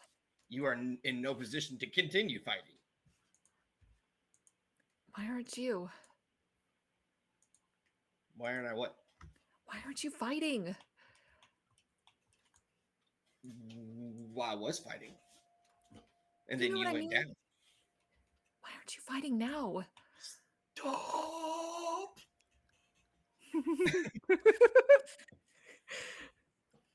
Rook being like, stop being so dramatic. He's like, oh, brooding me. Oh, we need to attack everybody. Stop. What, do you think that's not going to happen again? We're gonna have to talk about this for sure, but you can't continue fighting as it is anyway. Like, I was going to try. Well, no, you're not. And he's going to do his Yeah, best. just sit down. He's going to do his best to, like, patch himself up. I would assist. Can I roll my last hit dice? Yeah. You can do a medicine check, or you can use your hands of the healer or something like that if you wish. Oh, yeah, I have Hands of the Healer. How many do I have Oh, of yeah. that? Don't forget, I'm both of y'all the have healer the. class. Both of y'all have the Is it here? King's Foil stuff. I know that, but, Yeah, that's you last know. feature. Oh, yeah, that's 1d8. Well, how many do I have currently? I don't think I've used it at all, have I? Not on this No, adventure? I don't think you have. It doesn't have how many I have total, so I'll just keep track of it here. It's 1d8 per level. So I you know should that, but it doesn't keep track of how many times I've used it, is what I'm trying to Yeah. say. Wait, can I, like, focus and use it better? Hold on 1 second. Yeah, you can do so over 10 over 10 if you do it over 10 minutes, I think it is. Yeah, for at least 10, up to the maximum. If you tend treating them and offering, you can multiply the 1d8 by your proficiency, then add your wisdom modifier. So that would be, the 1d8 was 2 times my proficiency is 3, so that's 6 plus my wisdom, which is, where's my wisdom? Which is 0, so 6. So I'm gonna do that. Well, actually, no, I'll do that one just once. I've just added in a a resource box for your healing hands. Nice, thank you. So it's 1 per level, right? So that's you should have 6 dice. Mm-hmm. You do have a button there as well to press for your Wait. hands of the healer. Oh, wait. So is that both dice that get that? Or is it just the one?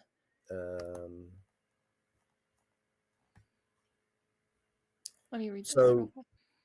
yeah, so it's set up that if you do it in combat, you take the first number, which Mhm. would be 2. If you take the 10 minutes, then you double the dice, which is obviously Oh, the other one. What does it say it does again? It is if you spend at least 10 minutes, then you may multiply the 1d8 by your proficiency modifier, then add the wisdom modifier. okay. So So it's 6. yeah. So it's Oh, I'm so Yeah, whispered to you. yeah, Forgot about that. I can see. So it should be 3 extra d8, right? Because you got because your proficiency now is No, it says I can multiply it by that. okay. So it's So times 3. So 2 times 3 is 6. yeah, So that's oh, how much okay. I got back because I don't have any wisdom modifiers. Right, that's sad then.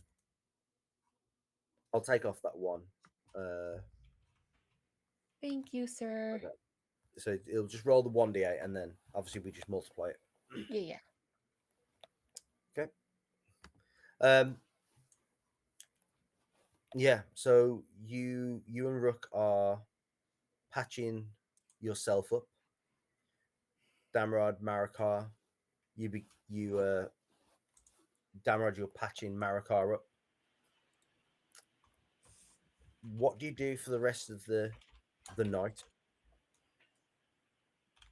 Does Damrod begin to rebuild the fire? Ooh, I forgot the fire was going out. I think. I guess it depends on how much firewood we have left, or if we're gonna have to go gather some. If we have to go gather firewood to build the fire back up, I think Damrod's gonna try to see if Marikar will go with him. And try to kind of Yeah, he strike will. up a conversation. At that point, if there's enough fire, if we gathered enough wood to just start the fire back up, then I wouldn't even worry about going to get firewood.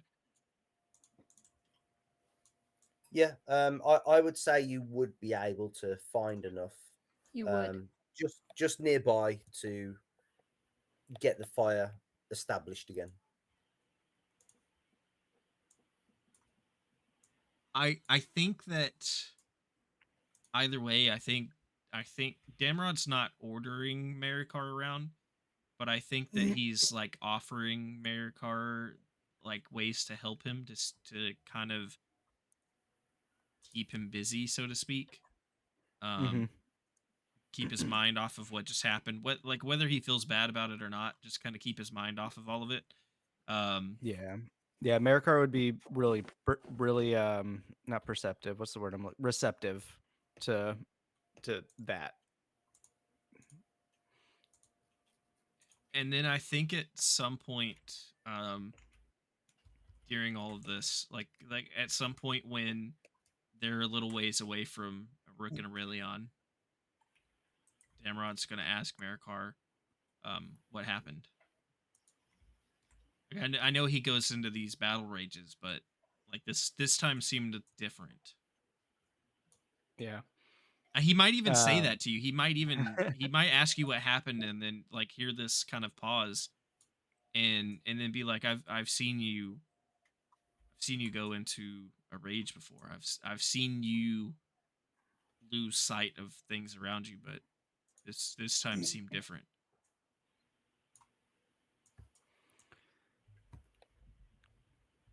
well, Damrod, to be very honest, after whatever that was that we were fighting, it bit me real good. And after I killed it, I looked up and I saw Aurelion was still surrounded by these undead creatures, warriors, people. So I went to go help. I remember running up, and next thing you know, I get shot in the shoulder with an arrow. The creatures are all on the ground, and I see Aurelion pointing a bow at me. Something took over from that point, and I started walking towards Aurelion. I don't know if I addressed him or not. I don't. It's all kind of blurry, but I started walking towards Aurelion. You know, and then I get hit in the back of the head, on the side of the head. So in my mind, I was thinking we're obviously still under attack, and then I punched Rook, because I think that he hit me with the back end of his spear. And Damrod, that's when I heard it. I heard those voices that Aurelion uses when he's doing the brain blow up thing. And at that point, my mind was clear. I knew exactly what happened. I wasn't raging anymore. But I knew Aurelion was the one that did this to me. Made my head hurt so bad. And I just got sick of his shit. And I know you tried stopping, and I'm sorry for kicking you.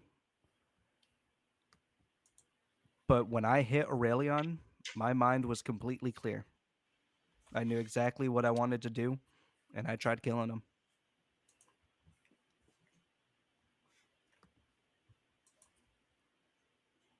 Now, I don't know what you want to do with that information, but that's That's what truly happened.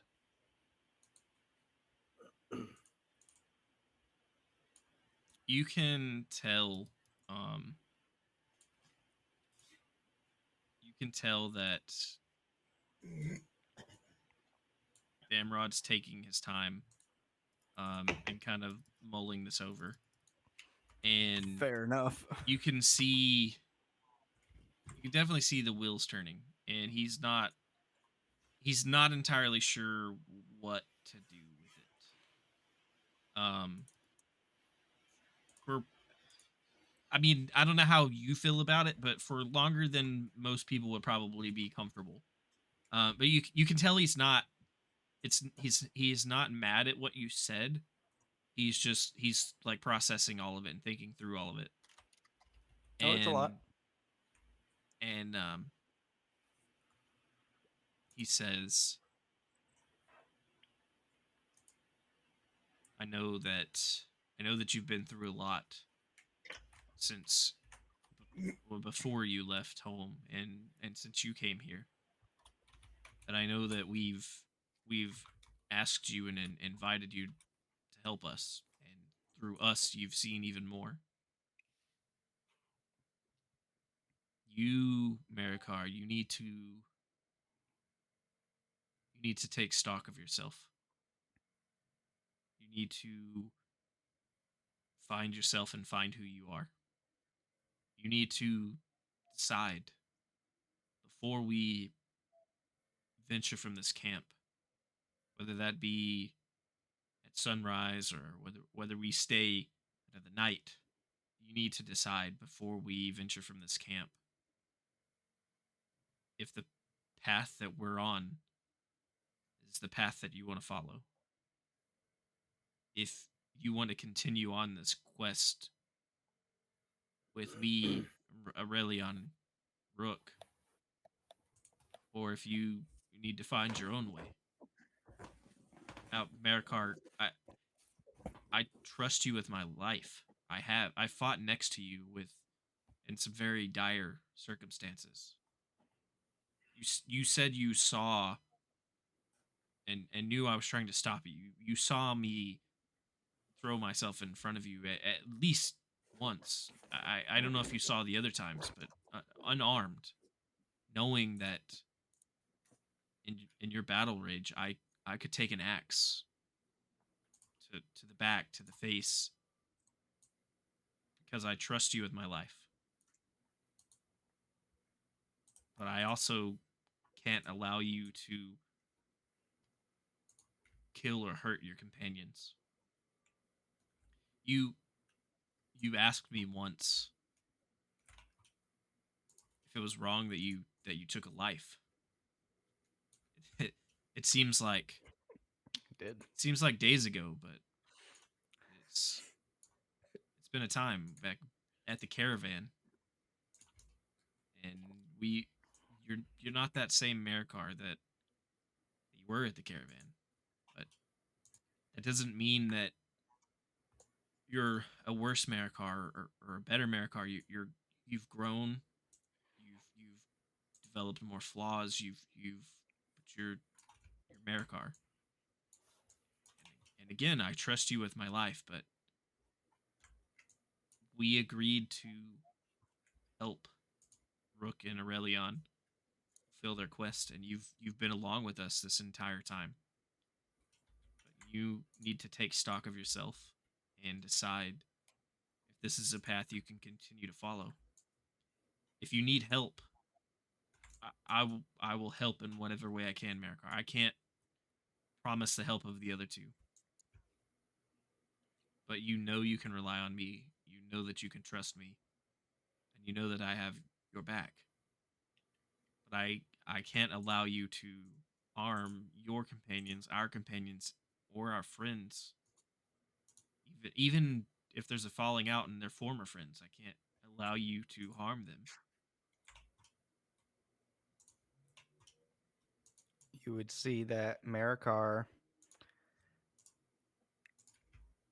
he again, he feels bad And maybe you don't know if the bad feeling he feels is towards you for kind of you having to pick up the pieces again, or if it's for what he did. But he says, Damrod, you are really my only friend that I have. And it pains me that I've put you through a situation like this. Now, what I need, I don't know.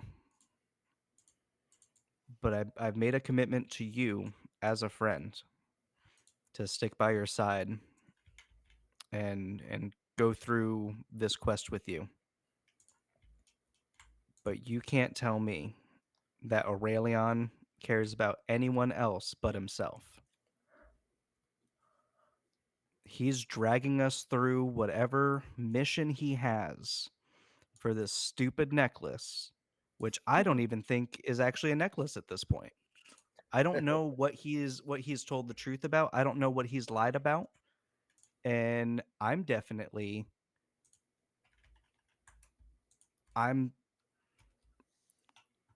I'm sick of his arrogance and his complete disregard for us and what we're doing. Did I make a mistake? Probably. I probably shouldn't have done that. But that I'm not the only one at fault here, and I think we should all acknowledge that. If I really wanted to kill either of them, I could. Now I'm willing to make amends and continue on. But if we can't work this out, I think I might have to take a step back from this quest and maybe go my separate way. I don't know. It's been a long day for all of us. I think we need a good night rest, and we definitely all need to sit down and talk about this.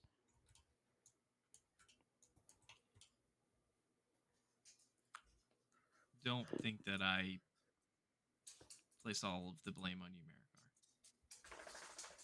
Marikar. Well, that's what it We've feels like, Damrod. we've Sorry, all sorry. we've all made our mistakes. We've all started to carry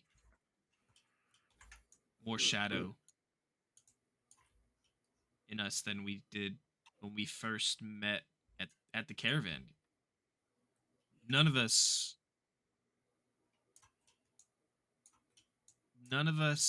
save Aurelion were in quite as dark of a place as we are now.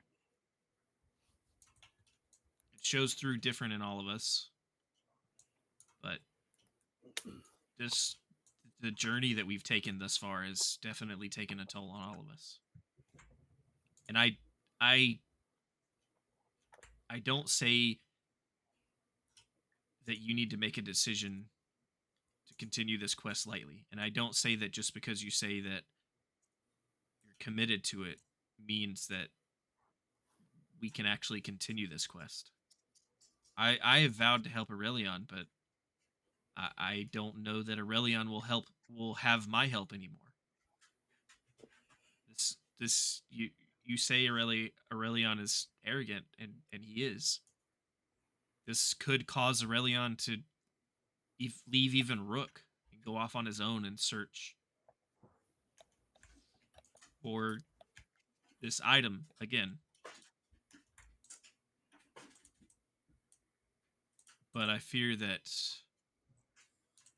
if Aurelion does go alone, Aurelion won't make it. Regardless of what happened here, Aurelion needs a fellowship around him. And we've committed to be that. If we can pull ourselves together and mend the breaks, I think we should. That doesn't mean that there won't be more incidents. That doesn't mean that there won't be more shadow in the future. There's always shadow. But we have to band together and face the shadow, or we will all get lost in it separately and alone.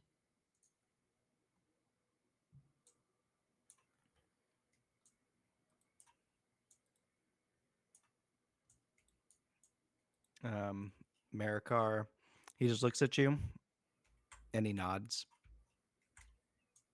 And he says, "Let's get this wood back to camp, huh?"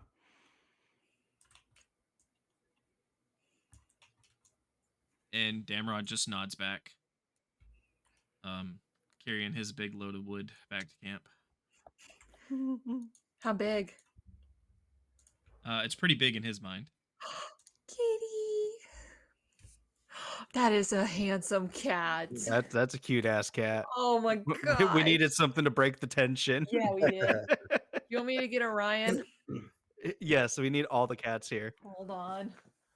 Give me your blood. No. So, the return of Damrod and Marikar. The fire is set again. The cat was here to help. I imagine also that the remains of the undead soldiers are removed from your camping site and probably set alight. You finish your rest and can roll any hit dice that anybody needs to roll. And settle in an uneasy atmosphere for the rest of the night. Sleeping, perhaps, trancing or meditating, as however it is they do it.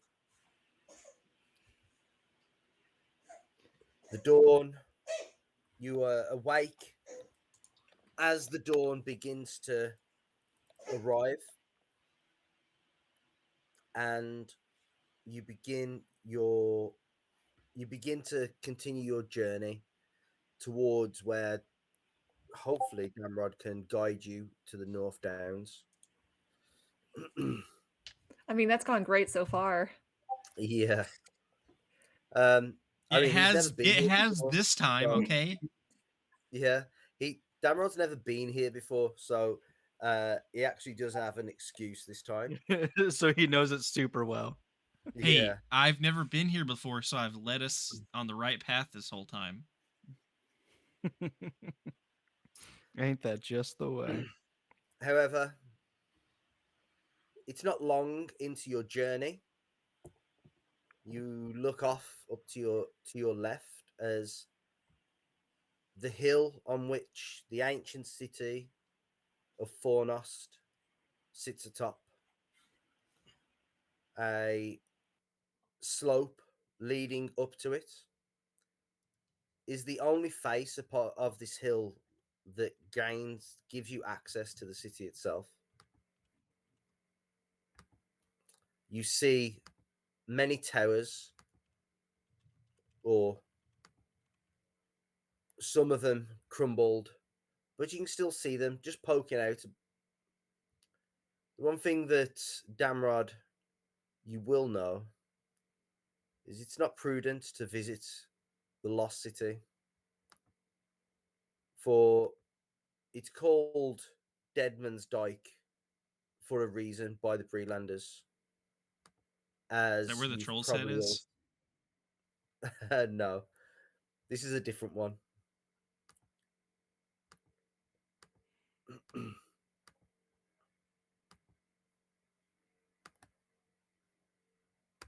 As I just share an image with you.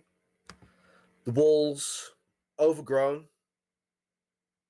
You can clearly see are thick, cold stone. Marikar, you've never seen walls that are as tall as these, made out of stone as well. You've never seen walls that look so as thick, as deep as these. And the fact that you can see towers standing above them is a miracle to you.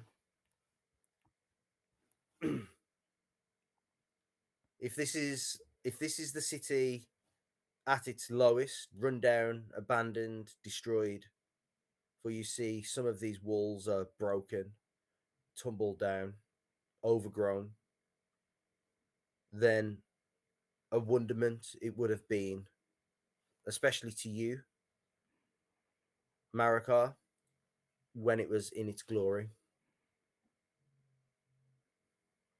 Yeah, internally, Marikar's thinking all of that.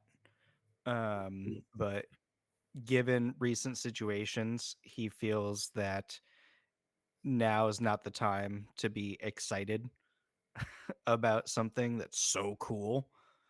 But yeah, so he's keeping it to himself, but internally he's like blown away. And I think internally also he thinks of what could my people do with ideas as large as this. You know, like the idea of building a big walled city. You know, if someone could just take, you know, unite the Brelanders in under a single banner.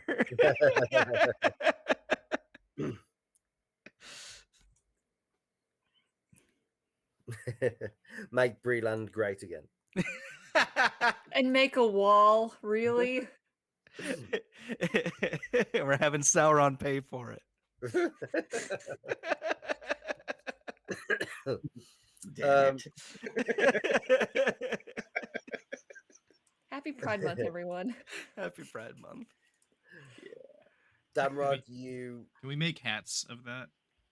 No. Make Breland No. Can we great make again a red hats? hat? Can we make a red hat that is that exact shade of red, but it's got Sauron's eye on it? Make Breland. Make Breland great again. That's amazing. Damrod, you divert the company away, perhaps yourself feeling a pang of sadness, looking upon the city of your people for the first time, but knowing the threat and the danger that could lie within it and even around it. Damrod feels sad, both for the history of his people, but he also feels this anger and this longing.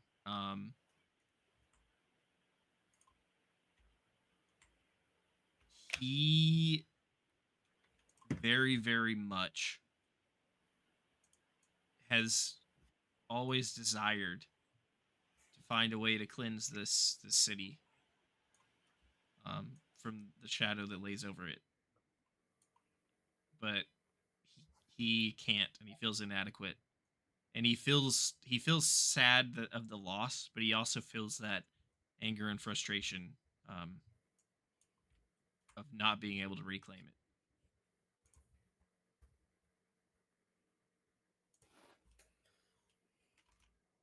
Yeah. You know that what happened last night is a huge part of what happened to your city or your people's city. That the iron crown on the statue, the white leading undead soldiers, those are all remnants of Angmar and the Witch King of Angmar who led them.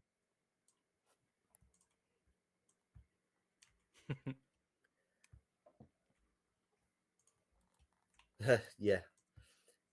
You divert northward for half a day reaching the North Downs proper.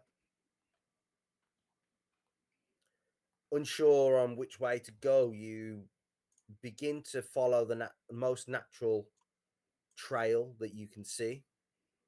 There is a road running this way. For on one of the hills just off to your left as you are approaching, you see other structures cresting the top of them. Broken, run down. It is there. While you are not quite fully aware, Marikar lost in his thoughts. Aurelion still tending to his wounds. Damrod looking for other signs, perhaps, that your group are greeted. You are greeted by two tall rangers.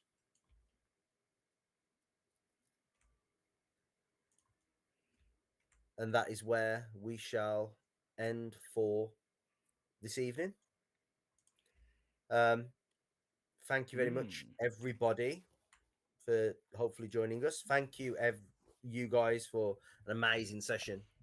A quick rundown: both Nate and Ray have already discussed ahead of time how their shadow affects their characters, as well as how they perceive the people around them, and we're fully prepared for how it all broke down tonight. I was not expecting that. I'm sure the other characters were, which adds even more into the realism of it. I will say, Yeah, go on. I'm sorry. I was just going to say to people who are watching, that was not just us being murder hoboing. Me and Nate were discussing that behind the scenes, and Nate was like, I really don't want to hurt you, but I really want to live." And I'm like, I really don't care if you kill me, but I will not kill you." So boundaries were discussed, and they were not crossed. I hate to cut this short, but I gotta go. Yeah. Yeah. Thank you, Charlie. All right, Charlie. All right. Have a good one. Bye, Charlie. Thank you. I will say this. I know Charlie wasn't in our group when we played Curse of Strahd, but we definitely established a trust in doing inter-party conflict way back in Curse of Strahd. So while I don't know if Charlie knew any of it, I had no idea that this was coming tonight, but I also know that Marikar and Aurelion have been kind of building up like this direction. Yeah. And Who I know hasn't that Aurelion been building up with, Nathan? I'm Yeah, just well, saying and, like, it's been a lot more with them Marikar is too. the one that's eventually going to act upon it. And I you also know. know that Nate has Nate has out and out talked about the little voice on his shoulder talking to him because of the shadow, but he's also laid a groundwork basically since day one of him going battle blind, and so it totally makes sense. And I both hate and love being put in the situations where I want to help but have no idea what to do, because I feel like no choice I make will help the situation. I hate that feeling, but I also love that feeling because it makes it feel more realistic. I as a GM as well, I have probably more so with you guys than anybody I've GM'd for. I have so much trust in how you guys are going to portray your characters' decisions, your characters' mindsets, your characters' motivations. You've all worked so hard in exploring them and having those established at the start of the game anyway. At the start of the story, okay, you didn't have all the pieces in place and you didn't have the full image, but you had an idea pretty quickly on how everything was going to develop. or could potentially develop. And so that's why I was very much a case of, I've gave you the tool in some of the saves that you've made or some of the checks you've made, and then I've just let you make the decision on how it's going to go because I trust how it will go. Even if that decision wasn't made beforehand, I knew it wasn't going to be. You know each other's boundaries. We know our own boundaries, and we know how it was going to. I trusted how it was going to go, and the fact that you want to bring the character alive so much in the most realistic way. I think it adds to the story, and as Nathan said, it's about this. I also think of this not just as a game, not as a game. Yes, we want to enjoy it, but it's about telling the story. We want to be a part of the story, and those cinematic moments. And yes, in combat we have the cinematic moments, but also as you were going through that whole experience and what you were saying to each other, um, I could picture the imagery going on and the intensity of it all. Um, so yeah, I mean, from my point of view, thank you very much. It was a really good session to be a part of, and it certainly took a twist that I wasn't expecting. But I knew potentially it had some connotations building once I remembered that when Marakar rages, he's now potentially could lose control. Yeah. Well, see, with that whole situation, like it started off with just, oh, okay, so I don't know that these undead creatures are still, or like I didn't know that they were dead, Yeah, like flopped on the floor. And then it was just like domino after domino where it's just like this is the only reasonable course of action at this point. Um Because yeah, I mean, I passed 2 wisdom checks towards yeah, the end there. That second wisdom check is, and you're like, do with that what you will. Hmm. yeah, He's like, you passed 2 wisdom checks so far, so just do what you will. I'm like, okay, well, yeah, this is where Barakar is at with Aurelion's BS. Yeah, yeah, and BS it is. yeah, Well, and that's the thing, yeah, like Well deserved, Ray mind you. knows that I Aurelion's know, intolerable. And I I love know that Ray that. I'm knows playing him like it. that. I wanted to play a character like that. I played Orden last time, who was like such a goody goody, and I'm like, I Yeah. want drama. But Yeah, well, Ray, that's you can always bring drama. Thank you. that's also I why, try. like, that's why I feel like we can all trust each other because we know what characters Mhm. we're playing. We Hmm. know Ray's not being a jerk as Aurelion just because she's being a jerk to the rest of us. Like Right. that's just who Ray's playing, and we all know that. And again, that's I'm glad we brought that up at the earlier, and I'm glad you guys said you talked like Yeah. we established a trust super because we've been playing together for what close to A 2 years now, long I think. time. That's been a bit. So Yeah.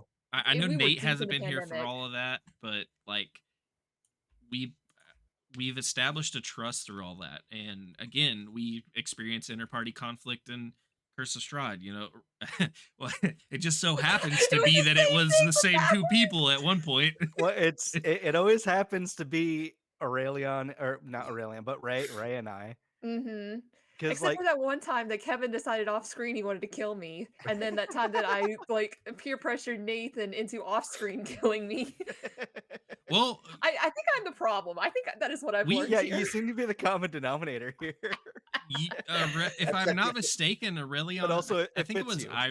Iris and Orden got into it at one point. Like even though Orden was basically in love with Iris, they got Mhm. into it Mhm. for a minute. It might not have come to blows as in, oh, I'm gonna kill you, Mhm. but like It, again, we it almost established did. that stuff. And again, Mhm. we talked beforehand to make sure that we are both okay with it and all that.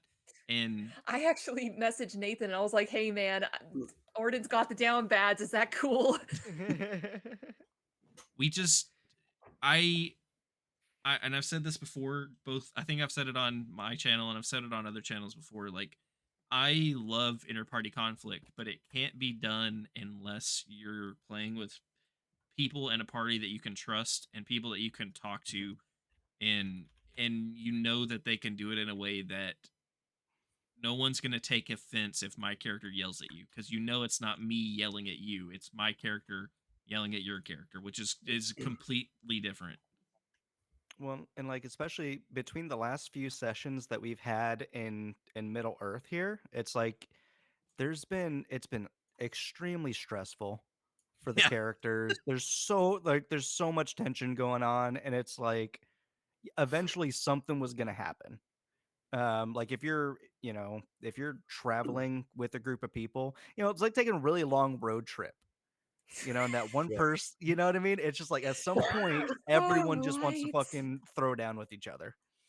Um, but yeah, no, Ray, I just wanted to say I appreciate you. I think you were an amazing person to play the game with, and I always enjoy the games here in Middle Earth with everyone. But Mhm. I almost always love the dynamic that our characters just happen to get into. One day we'll play characters in more than just a one shot that get along. Yeah, Well, we got along by the end of Curse of Strahd. Yeah, yeah, we yeah, were yeah. buddies by the end of Oh Curse of yeah, Strahd. oh yeah. I was just a little guy. Yeah. How could you not be buddies with Paraxis? He was super likable. He's so cute. Just got super creepy at the end. A No, little that made bit. him better. Hold on, I gotta send you something that reminded That me of smiley him. whisper. Yeah. Better. Give me all the quirks. Yeah. He's a But quirky yeah, little guy. When after Curse of Strahd and we were coming up with ideas for what what we wanted to play, who was going to run what game, and who was available, and what did we want to put on Nathan's channel. And we came up with, my suggestion was, I could run a Lord of the Rings game using the 5e mechanics as it is. um they were on board, and then obviously I started to then explain all about the shadow mechanic, and we all loved I it. We were and all on board. Yeah. that was the exact reaction from these three, particularly at that time, because we only had the three pretty much signed up. Well, we had Kevin. Not Kevin. Of course we had Kevin. We had Yeah. Oh yeah. We Forgot did. about that kid. But I Nate, think the British government forgot about him too. yeah, Nate He's king now. and Oh, he's got cancer. Oh no.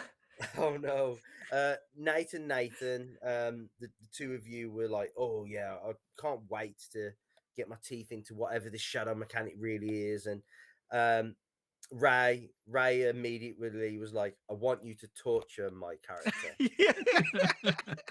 I messaged you before the last part of the 3-shot, and I was like, Yeah. whatever you're doing, make it worse. Yeah, so we And then you got me hit with like projectile heads, and I'm like, yeah, Kevin, yeah. More Lord Master, more. Stop making it weird. You're the one that was just like, yeah, Kevin, yeah.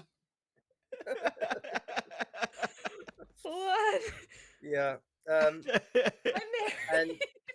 and She had to put on the This is fridge. Middle Earth. It doesn't matter. Ooh, and howdy. and even though it isn't exactly done to a T how the shadow mechanic works exactly, it's following a rough guideline that I think has really suited these characters so far and these players. And I'm glad that we're able to continue to explore it, and that the players that we have here really want to explore it and are really thinking about how it is affecting them. Again, you only have to refer back to the original stories, and you can see how shadow affects characters like Boromir throughout the whole film. That lure to wanting the ring and then eventually trying to take it from Frodo. You see how it affected Bilbo. That when he gets to Rivendell again, he sees the ring and wants to take it off Frodo. So when you see Bilbo, who's the most loving character in the whole story, turn as vicious against his own nephew, then all this is sort of, it's easily justified. We've got pretty much strangers. Yes, they've known each other for a year, but they're from different cultures, different backgrounds. As soon as they start backbiting each other, yeah, they are going to snap, and that's what we've seen. And it's a tribute to you guys.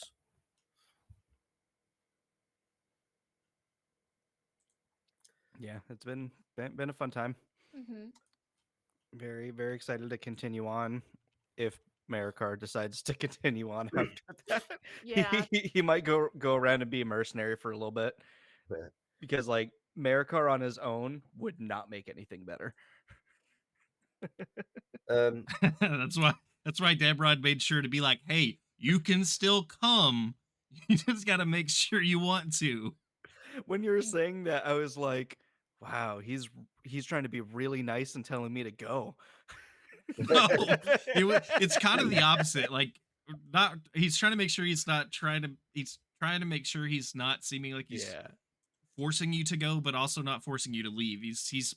But he doesn't want you to feel like you're obligated to be here, because I think Damrod is inclined to think that the more you feel like you're obligated to be here, the worse things like this are going to be, because you're not going to be happy here anymore. Because I mean, that's why he kept bringing up like the caravan days, because we used to be happy to be together back then, and we were happy to be hunting a troll and getting rocks thrown at us. Oh man, it was so fun. Man, you remember when you tried to suplex that troll? Oh, good times. Good Remember when you times, thought your good times. girlfriend died in that cave? Wow. That's where it all Um, went wrong. Next session. So, we Next have session in made, 3 years. yeah, we have No. made it to find some rangers of the North Downs. Yeah, that's exciting. We'll discover who this is next time. As well as next time, we can all look forward to rolling for Shadow. Wait, we have to do that? Yeah, Yeah. as we absolutely have to after this session. Didn't we satisfy you with our role playing well enough? Yes, we did. We should all just take a point of permanent shadow, I think.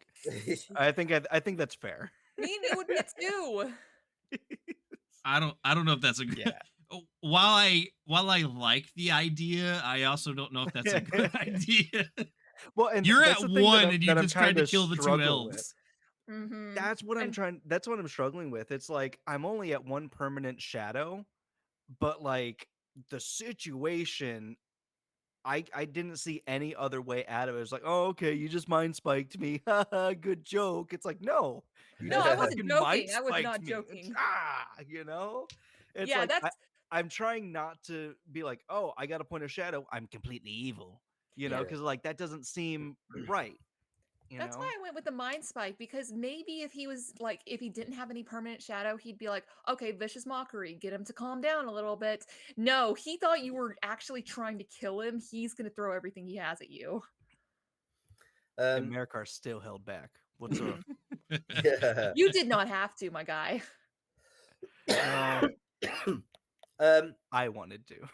Yeah, I would say we are sort of Hi, at Ernie. about a third of the way through, story wise. Okay. Oh Um, yeah, we still got a lot. yeah. Hit. So still plenty of shadow and to gain and lose and to have affect you.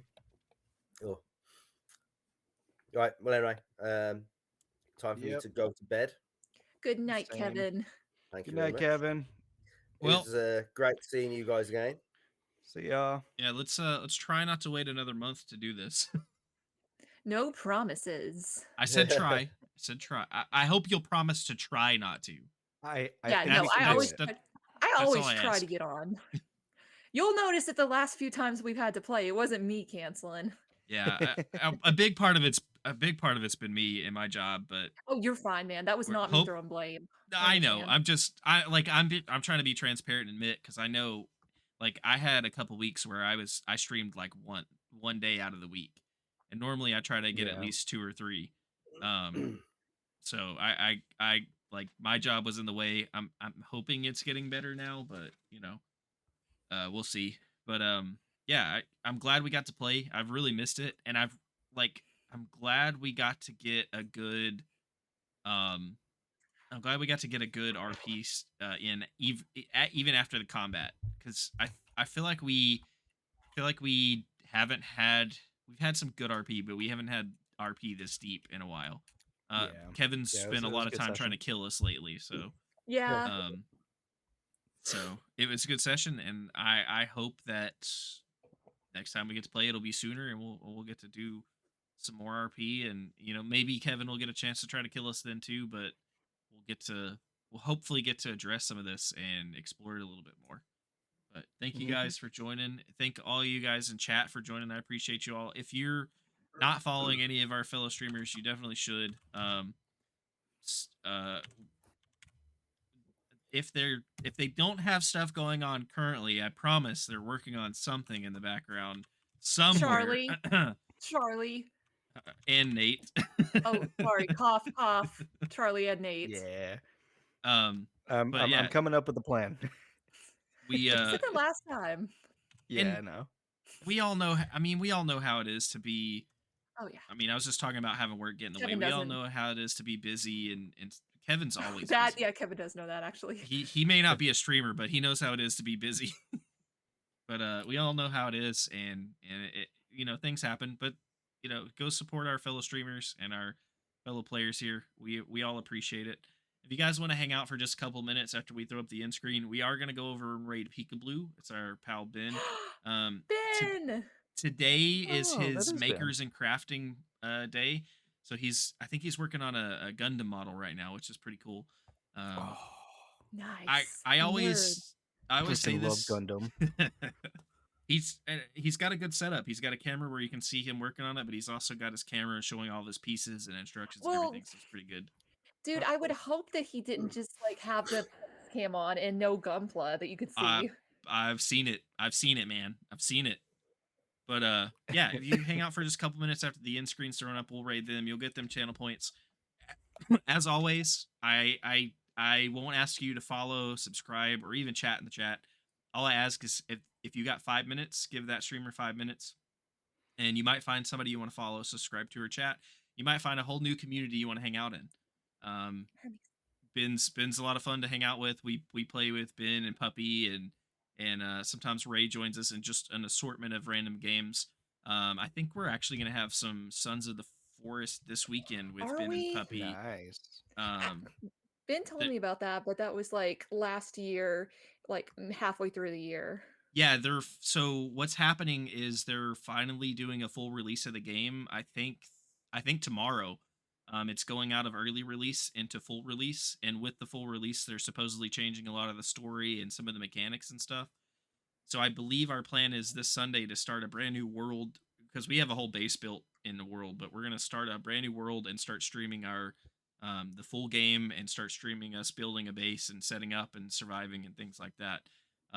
So that'll be really fun, and so yeah, show them some support, and you'll probably be seeing a lot more of him and Puppy on this channel, and probably me on their channels. So you guys got any last minute things you want to say, or are you all good?